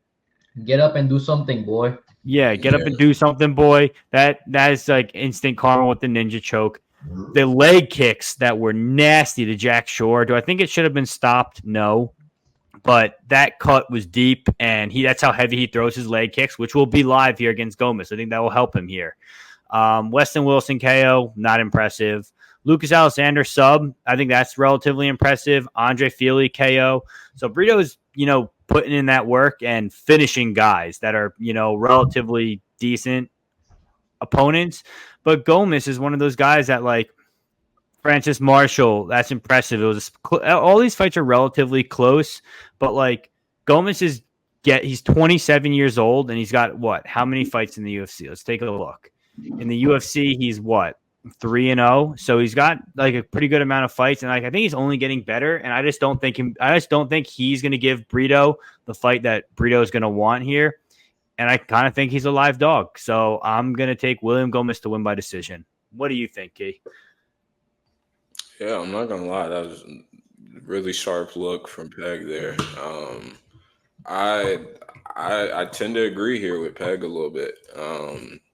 Gomis is like everything you don't want to fight against. It seems like he is just the most annoying guy on earth to fight. He's constantly stabbing at you, feigning, and then his distance management, he's not letting you get in range at all. It seems like he's just absolute nightmare to fight. And I think that at these prices, I'm definitely not looking to parlay Brito. Now, do I think that Gomis is a good winner? No. I think that he's going to continue to see split and close decisions all the time, but we're playing numbers here. And if close and split decisions is what we're looking at in this fight, then Gomis is a good look. I'm not sure what this number is going to get to. I'm going to keep an eye out on it because I know that Brito probably will be a parlay piece. One, because people hate Gomis, and then two, people think that Brito is just going to continue to out physical and ape guys pretty much. So yeah, this is an interesting fight. It'll be very interesting to see how this plays out, especially in round 2, round 3. Gomis has decent cardio. I know that the end of Marshall fight wasn't a good look, but his cardio's held up decently in a lot of fights. So this will be interesting. MMA Factory guy. So I'm really weirdly excited to see how this plays out just from a fan perspective. And like, say Brito doesn't get the finish, where do you line this fight if Brito's not finding a finish on the ground or on the feet? Right? It's like I don't think that there's a decision scenario where Brito justifies this price tag. Like, I think that he has to finish to justify a price tag like this. So this will be a very interesting way. And that win against JSP, let's not act like JSP. Yeah, he was on his way to getting melted. He was literally melted, and then all of a sudden he gets the ninja choke, and now he's a world destroyer. I don't know. I just think this is a little over adjustment here. What do you think, Drav? Yeah, I guess we're gonna make 3 for 3 on the big dog here, which is interesting. I'm not confident. Let me start by saying this. Brito's not someone I really want to fade. He's super dangerous. He has brick in his hands, good leg kicks, very dangerous with a submission, decent wrestling. But I think that people forget about Gomis. I know he didn't look the best so far in the UFC, but and he can be a little bit boring. But if you watch on his Instagram the way he's sparring, the way he's hitting pads, I think the guy is way better than what he's shown in the UFC so far. And he talked about it in interviews. He's like, I was fighting not to lose. I was fighting just to secure another contract. And he can do way better than that. That's what I've seen on tape, and that's what he said also, which is interesting. Obviously, there's the bad look on the way on the scale last time out. He almost died. So if you guys didn't know, he did his weight cut differently. He tried to cut a lot of weight the same day. He didn't do that normally, and he got sick. I think he was not sure if it was because of food or anything, but he got sick. He was how do I say this in English? Vomit. He was he was I don't know how to say it. Yeah, I think that's how to say it. I mean, he was very sick, right? And he's like, I want to fight. Put me in, coach. I want to fight still. He was sick. He didn't feel well. He still want to hit the scale. So I think at this point, the coach should have told him, no, you're not going to fight, bro. Sorry. It's the doctors that says he can be fighting, because he wanted to fight against John Silva. He wants to go out there being sick like that. So it showed me that the guy has some heart, which is I got to respect. And a thing to mention about Brito, watch back the Algeo fight. Algeo is A, very hittable, and B, he has terrible striking, terrible takedown defense, right? So Brito was able to get the takedowns, touch him up and everything, but he did struggle at range. Brito Algeo landed a lot of shots, and the two biggest difference with Gomis and Algeo, to me at least, is Gomis is way faster and he has way better defense. The guy has 75% striking defense in the UFC so far, and he's very, very fast. Brito has more power, but Gomis is going to be faster than him. He's going to be taller than him. And in the big cage, I think he's going to have some issues, because compared to the other guys Brito fought before, Gomis is hard to find. He has good footwork. He's very good defensively. Brito's going to be right there to get counter when you rush in. And Gomis, by the way, he called a KO with a knee in this fight, because he's like, this guy's probably not going to be respecting me. He's going to try to push me around, walk forward, not respect my power, and I have a very nasty knee when someone trying to do that. So we'll see how it play out. I think everybody accept a decision from Gomis if he wins, but I think he has some KO upside, just because the way Brito can gas as the fight goes on if he doesn't get the finish, and the fact that he's very hittable when he rush in the pocket. And I think Gomis, being a very fast fighter, very fast striker, with very, very good, very technical, with very good footwork, I think he can take advantage of that. And he's also the guy fighting at home. Like I said, taller, longer striker.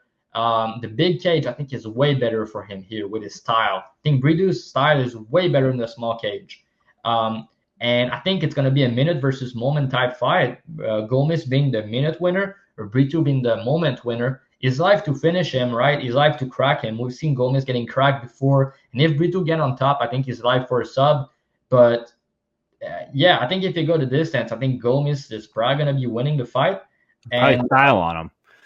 What? He's probably going to style on him if it goes to a decision. Yeah, the only thing I'll say that I don't really like is he's kind of low volume at times, but he's another guy who said he wants to make statesmen moving forward. He wants to have finishes. Yeah, and just go watch his Instagram. Look the way he's training. The guy is locked in, and like I said, the way he's sparring, the way he goes to the body. I think he gets the upset here.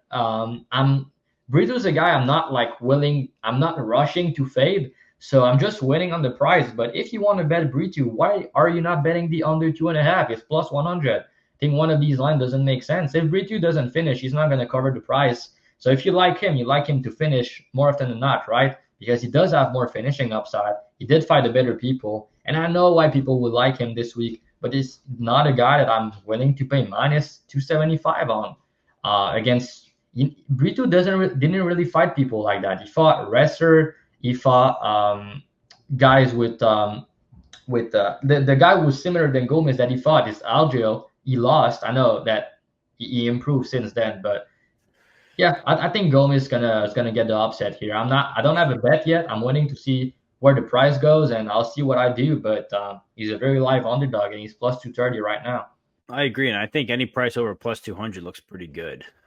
Great. Both my hosts are turning the cameras off before the next fight.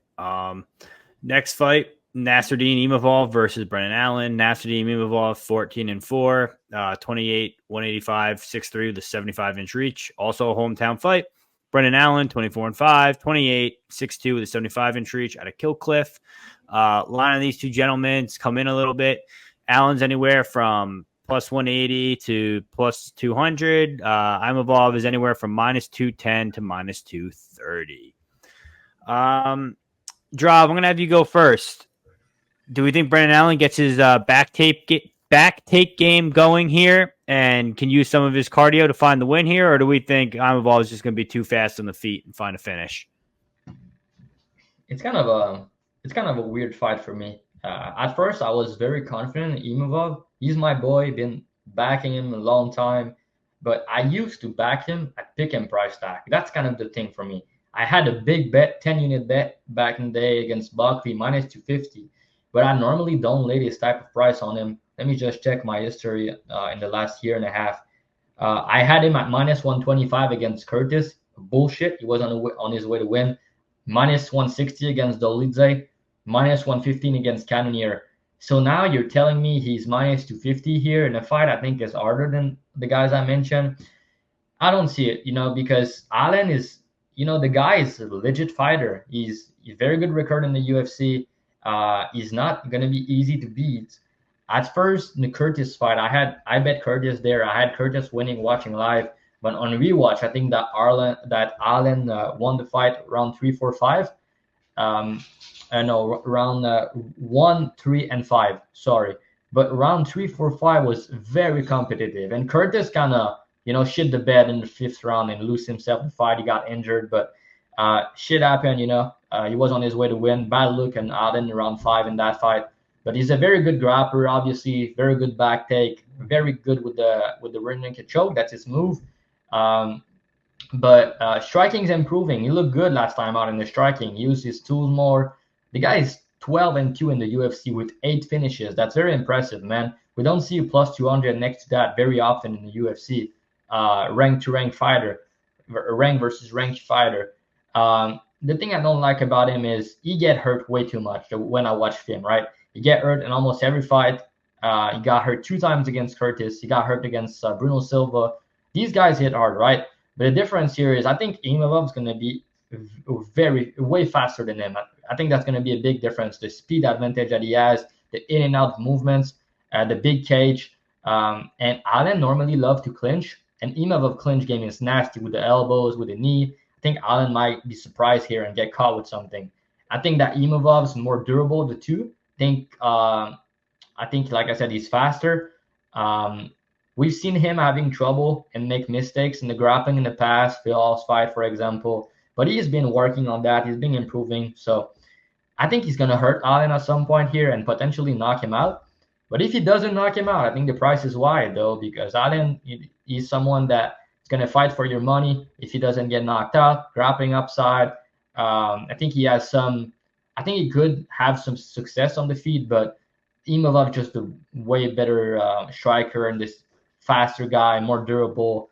I could see Allen holding him in the clinch a little bit also. We've seen Cannonier doing it and Imavov struggling with that against Dolidze also.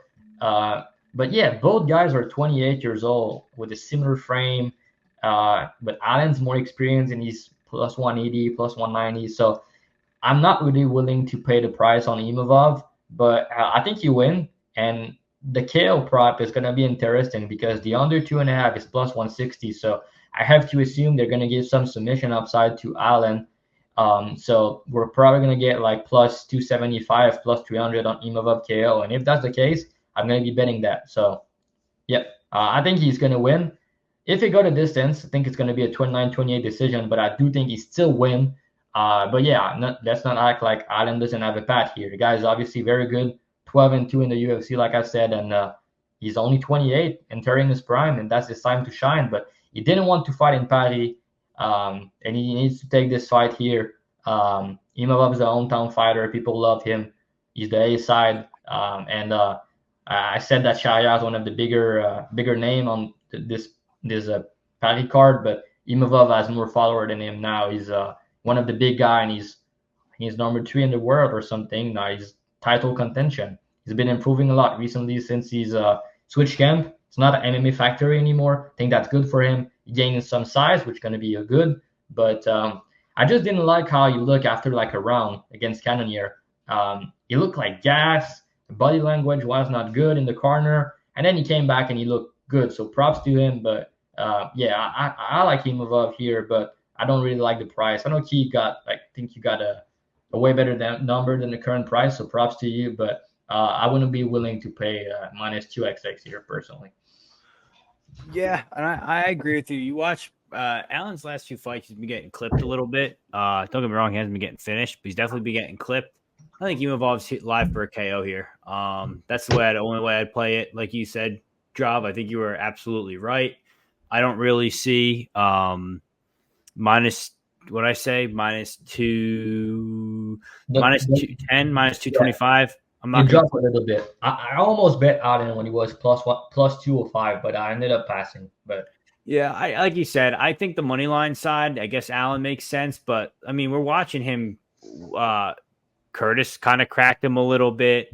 I don't know. I feel like Imavov, he also has that Dagestani background. Like the wrestling of Allen, not that good. He's not a wrestler. He has to get you up against the cage in the clinch, where I think that favors Imavov, and then he tries to like make his way around to your back. I don't think that's going to work here against Imavov. Gas tank could be a slight issue in the Imavov side, but like I also think people are overthinking this. Like, sure, he looked tired against Cannonier, but like the end of round 2, round 3 kind of looked fine to me. I'm not sure if that's a second wind or good vitamins or what it is, but like I'm less worried about that here, especially against Allen. I don't think like Allen's gonna like push a pace on this guy by any means. I think if he's getting clipped with the jab at distance and getting pieced up on the feet, getting pieced up in the clinch, I don't think Allen's gonna be pushing a pace on this guy. On the ground, don't get me wrong, Allen's obviously live, back take obviously live. So Allen's kind of a good dog here.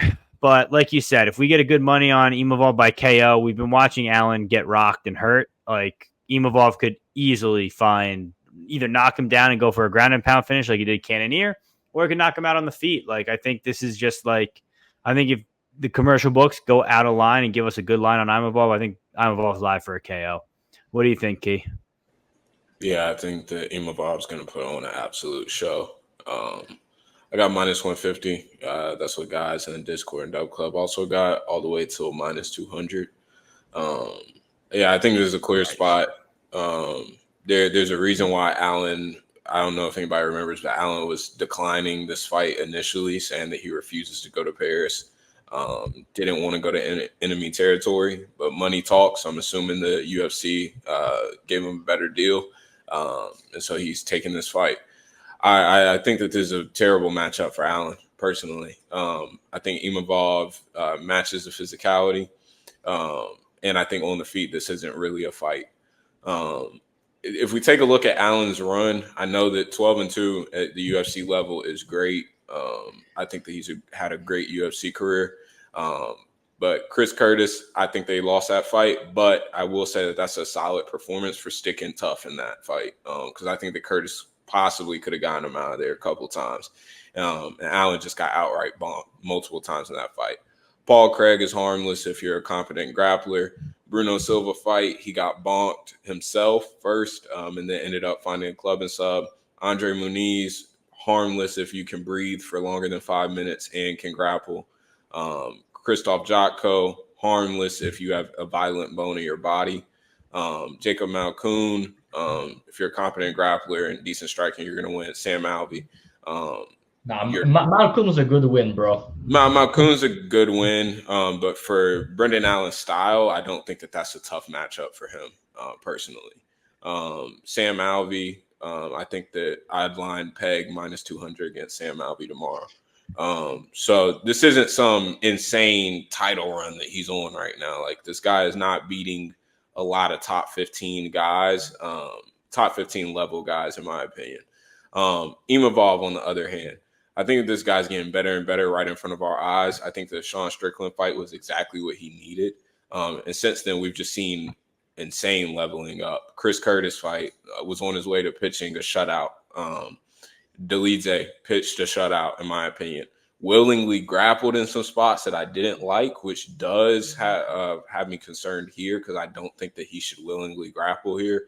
But he handled himself well, and even, I think, almost had a Darce choke on Delize at one point. And then in a Cannonier fight, like Drob mentioned, bad body language in like round 2 or round 3 for a second, and then rallied, got a second win, composed himself, and then got Cannonier out of there. And I think that was about to end up being a real highlight finish if they would have let Cannonier continue going there. So I don't think that was like some crazy stoppage. I think that Cannonier was a one punch away from being completely out there. On the feet, not a fight. Imavov is much faster. I think he hits hard. Physicality in the clinch, I think that he can match damn near anybody's in the division besides DDP, maybe, because DDP is apparently the strongest guy on earth. So I think that he can match the physicality here. Grappling, we've seen his grappling level up right in front of our eyes. We've seen him even offensively grapple, like I mentioned before, offensively grapple himself. I think that Brendan Allen is back, take or bust. I don't want Brendan Allen on any – I think that he's a threat on anybody's back, period. It doesn't matter who in this division. I think that he is legit on your back. So that's the only position that I'm really, truly worried about here. But on the feet, Imavov's a better striker. There's going to be an insane speed difference here.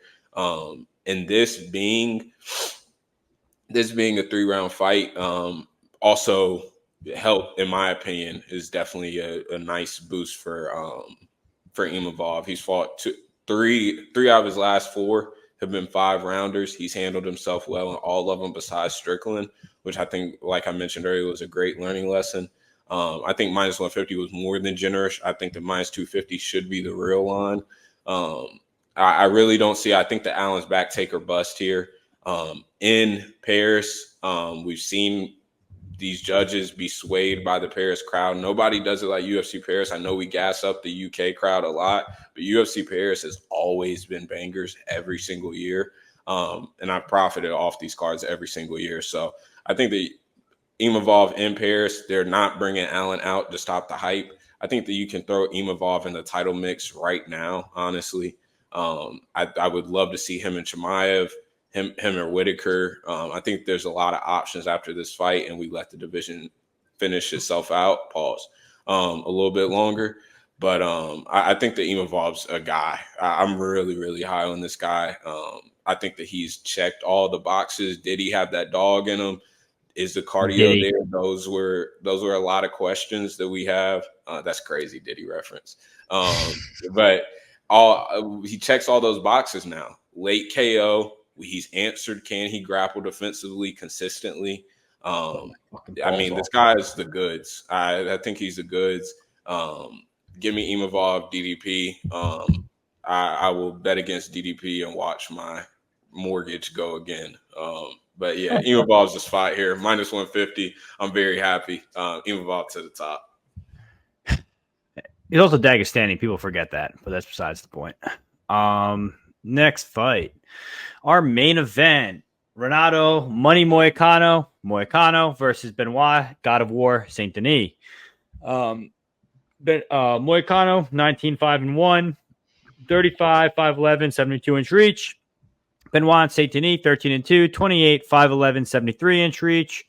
Line on these two gentlemen: Benoit Saint Denis minus 270 to minus 290. Moicano anywhere from plus 235 to plus 210. I'm gonna go first. Mine's quick. Benoit Saint Denis. That's gonna close out our can't lose parlay. Again, that's Oki, Charriere, and Saint Denis. That pays out plus 140. Great parlay. Think all guys win. Watch a run out of Moicano versus RDA. I think that's an important one to watch just because if Moicano can't get his grappling game going, doesn't look that great. Looks okay on the feet. Relatively, a little bit above average. Obviously, you got to give him some respect. But he doesn't really impress me that much. His chin, definitely gone. I mean, if Jalen Turner didn't have PTSD about killing Bobby Green, then he would have slept Moicano and then finished him with follow-up shots. And I had Jalen Turner minus 110 early. I think he had something similar. And we just watched PTSD take over the fight and him punch him to the ground and then just think he had a walk-off knockout, like the ref was going to stop it. Anything changes, Moicano's not getting this fight. Moicano would be fighting someone else down the ladder. But now we got Benoit Saint-Denis coming off a loss, still a big favorite. I was there in Miami. I saw it happen. He had staff, which is no joke. And, he knew. He said going into the fight with his coaching staff and everything, I got to go out here and finish this guy, Poirier, within 2 rounds or I'm going to gas out. He knew that going into it, so he fucking went for it. I love that. That's a dog mentality. I'm just going to go for it, and if I die, I die. What did he do? He died. So we're okay with that because here, when he stops the takedowns and Moicano gets in his face and starts punching him up, I think Benoit Saint-Denis finishes Moicano 2 rounds probably, somewhere in that range. People are going to talk, DSP, or I'm sorry, I'm getting all confused now. Dustin Poirier jumped to a Gilly every time. Gilly's got to be live against Moicano. Moicano's got the better BJJ. Benoit Saint-Denis is a great grappler. He's a great wrestler. Less worried about that here. Let's just talk about when he puts a pace on Moicano and starts kicking him in the face. Longer the fight goes on, probably favors Moicano. It's an automatic live bet when you watch Moicano get knocked down and then get back up, and it's like, oh, fuck, here we go. We're in for the show. Because that's when Moicano does his best work, when he's been knocked down and he's coming back from behind. But I think BSD is just going to push a pace on this guy and finish him. I think, Moicano's chin suspect. Look at the Drew Dober fight. Drew Dober's winning that fight handedly. Fully threw that fight out the window. And I just don't think BSD does that in another main event. They're giving him another main event shot for a reason. Benoit's a young guy. He's number 13. He's looking to take the rank from Moicano. I think he's got all the upside here. I think he's just going to finish him. I just think this is just going to be another Benoit Saint-Denis early KO. What do you think, Drav? Yeah, I mean, you're giving him shit, I think, for Moicano. Like, the RDA fight, do you know how did you know how many times 5 days. Prepare? Yeah, he had 5 days to prepare for a 5 rounds fight. I mean, what do we talk about excuses, Drav? What do we say about him? That's not an excuse, bro. Bro, I'm gonna give you 5 days to prepare to go 5 rounds. You're gonna see it's not easy.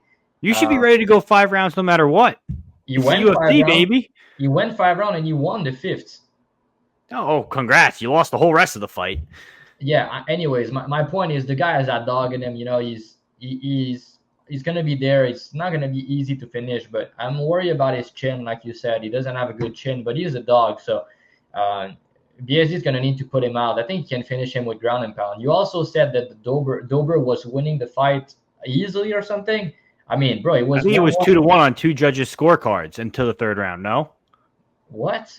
It was 1-1 going into round 3. And, I mean, Dober did a mistake in round 3, and he ended up on bottom. But he was not winning the fight easily. I mean, Moicano was dominating the ground, and Dober hurt him at some point, I think, in round 2. But, yeah, he cost himself the fight by, trying to shoot a takedown in round 3. But it was 1-1 going into round 3. I bet Moicano there. He made me sweat a little bit, but, I mean, BSD is not a guy you want. He's my guy, right? I like him. He's just not a guy you want to back at minus 275. The way he fights, he's just so volatile. He's willing to put himself in danger for the fans, and he has some big balls. So all my respect to him. That's why we love him. But yeah, he's just not someone I think you can back at minus 275. Moicano, he's the more technical fighter. I think he's longer than him. He got hurt to the body very early against Turner, which I think it's a bad look because BSD he has very good body kicks, and he got hurt with a head kick against RDA. So the tapes tell me that he's gonna get knocked out here with a head kick or a body kick. He's gonna get hurt or something. But I think the difference is BSD is going to get on top and he's going to go with the ground and pound finish. Don't think he's going to submit Moicano. Moicano, very good BJJ. You said the guillotine. He doesn't really go for guillotine, though. He's more of a rear naked choke guy. I think all of his finishes by sub are rear naked choke, so that's his move. Very good back take. BSD needs to be careful. He does some mistakes in the grappling sometimes. Moicano could take advantage of that. But yeah, he can get hurt a lot, Moicano, but his recovery is very good. He fought the better competition. He has the momentum on his side here. We need to factor that BSD is coming back after a loss where he got knocked out for the first time. And Moicano is on a 3-fight winning streak. But BSD is the guy fighting at home. Moicano needs to travel here. But Moicano is 35. BSD is 28. Moicano is now or never. He needs to win this fight. He needs to say it. I like this guy mentality. It's like, losing is not an option. I need to win this fight. I really need to win this fight. I'm going to do everything I can to win the fight. So respect to him. He went 5 rounds in the past, so I think the 5 rounds a plus for him. If the fight go into round 3, 4, 5, I think it does favor him. But like you said, the difference is like I think BSD is going to be stronger than him, and I think that he has some tough time upside. I think he can pound him out with ground and pound, but he needs to be careful because Moicano could take his back. But yeah, on the feet, like I said, I think the kick's going to be key for BSD. Body kick, head kick. But yeah, the guy is very hittable. He's willing to put himself in danger and get cracked, but that's why we love him, right? But I think he's going to take him down. I think he's going to land big ground and pound. But I don't think he's going to submit him, though. But first time going 5 rounds compared to Moicano, like I said, went 5 rounds before on short notice, and he won the 5th round after getting beat up pretty badly. BSD, I thought it was pretty impressive because he dominated Poirier in round 1. Even if he had staff, he gassed after that, but he dominated him on the ground in the first round. I had interest. I was hoping the over was. I had the over 1.5 BSD last fight at plus money against Poirier. I won by like 2 seconds. So I was like, if they line it over 1.5 again, I'm gonna go back at it, but the price that the over 2.5 is right now, I was hoping to have the same price for the over 1.5, which is not the case. So at the current line, I like the under 2.5. If anything, it's minus 155. Or BSD by KO can also be interesting depending on the prices. I'm gonna pick him to win, but I don't like the money line price tag though. Moicano is not a guy that you see at plus 230, plus 235 often, and BSD coming back after a big knockout loss, But he should rose. I like him. He's physical. He hit very hard, and like you said, Moicano doesn't have a good chin, so I think he's gonna get put out, unfortunately. But money Moicano going into Paris and finishing BSD will be something on the mic. Let me tell you that. But I'll be rooting for BSD. I think he's gonna knock him out. Okay, Key, wrap it up, and then let's get this done within 5 minutes. Yeah, BSD, absolute dog. Moicano, I think, should have lost both of his last fights, in my opinion. I think that Dober just literally needed to not shoot a takedown or initiate any grappling. I think Moicano was cooked there, was rocked, hurt multiple times in that second round. And then Turner, my PTSD flared up while Peg was talking about that result. So, yeah, I think there's a BSD spot. I'm not looking, like Drop said, whenever you're dealing with such a volatile guy, it's hard to swallow. Pause. It's hard to eat minus 250, minus 275. So, yes, I need the line to come down a good bit. But BSD is going to win. I know one thing to notice. I'm pretty sure BSD split from his head coach. Yes, he did. Yeah. And I know they got in some early work with Imavov and a couple more guys. I'm unsure what his training situation truly looks like. So it'd be interesting to see.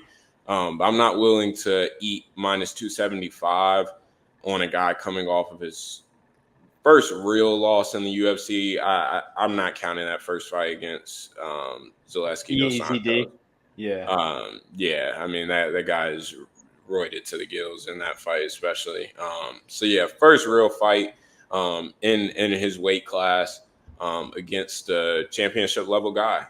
So there's a step down competition. it's gonna be interesting to see how he handles it. So I'm excited for this fight though. Yeah, what do you they guys got think more. BSD inside the distance is? Oh, it's gonna be bad. I mean, Yeah, the it's under gonna two be. and a half. The under 2.5 is -155. So I think BSD inside the distance will be like, it's gonna be minus money for sure. But I don't think he sub him. So I think the KO will be interesting. And Yeah, for I don't what think it's he's worth, either. we talk about the narrative aspect. BSD is like the biggest name on the entire card. He has almost 800K on Instagram. He's like the biggest name on the entire card. Is the biggest name in Paris with Zheleznyakova. So Yeah, I agree. All right, let's do BTL parlay and get out of here. What do you guys think for the BTL parlay? I'll go. I'm not a bitch. I'll go Daniel Barez -108. you can go Peg. I'm not sure. Okay, I'm gonna go with Morgan Chier -700. No, I'm kidding. I'm gonna go with Cavalcanti -200. It's -182 now. -182. Perfect.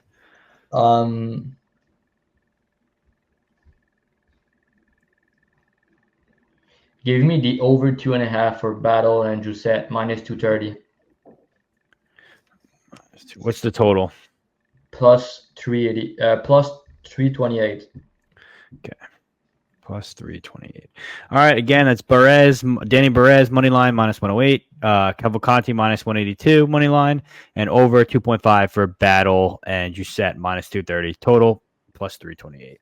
I'm your host, Pegasus Picks. Join my Telegram. It's free. I give out free picks every week. We're profitable all year. It's free to join anytime. What do you guys got going on in your dub clubs? You go first, Key, or? You go ahead. All right. So, yeah, for the Now Contender Series, guys, I really think that we need to talk a little bit more about that. We're not going to do a podcast this week. Peg is supposed to say that he's sorry because that's his fault. Yeah, I'm going to Germany for Oktoberfest. It's going to be lit. Yeah, so no the Now Contender Series podcast. We've been killing it. We're being like, the money's raining for that. Me and Key will have bets for sure on both of our dog club for that. But yeah, the last 3 Now Contender Series card, I swept the last 3 card, 8-0 on the last 3 card. Big profit there. I have a bet locked in already for that. So if you only want to buy this card, you can go directly on Bet MMA Tips. Go on my Twitter, Druidy_. You can see my Bet MMA Tips. It's linked in my bio. You can buy the card for Dana White Contender Series only if you want. I have a bet right now. I'm going to have another one probably tomorrow, depending on the props and everything. Probably going to be 2 or 3 bets. I don't like the card that much, but there's some spots, and we're just picking the spots and sniping them. So let's make some money together, guys. And for this UFC Paris card, we have 3 bets so far. Probably going to be another one when props are up tomorrow. And like I said, for a couple weeks now, we're all the way up. We're going all the way up to 100 unit on the profit on the year. We're at 69 right now, so it's a good time to join to end the year strong. Drig__ on Twitter, Dog Club is linked there, and my Bet MMA Tips is also linked there if you want to buy only one card. It's also an option, but if you've never been a client, you want to have your first month, hit me up on Twitter, and I got a little something for you. Best of luck this week. Key, what you got? Yeah, Key 3 picks, Dub Club, got prize picks, Underdog Fantasy, DFS scores, live bets, book bets. I mean, we got it all in the Discord. Up over 65 units this year. Hit my last 7 out of 7 Dana White Contender Series bets, and we're locked in for one tomorrow already. DM me code BTL. A couple of y'all already have DM me code BTL, and I'll give you a little something special in the DMs. But it's going to be a big run that we're about to go on. So hop in now before it gets serious by the end of the year. All right, guys, that's the show. Thanks for joining us. Like, comment, subscribe, the usual stuff. I'll upload this Monday morning, and I'll put timestamps up. I've been telling myself I'm supposed to write down the timestamps while I do the show to make it so much easier. Consistently forget to do that, so now I got to go back and rewatch it. All right, Thanks for joining us. Again, like, comment, subscribe. We'll be back next week. We got a guest for 307. We may have a common theme for this podcast. We don't know what it is yet, but there will be a theme. Other than that, thanks again, and we'll talk to you soon. Peace.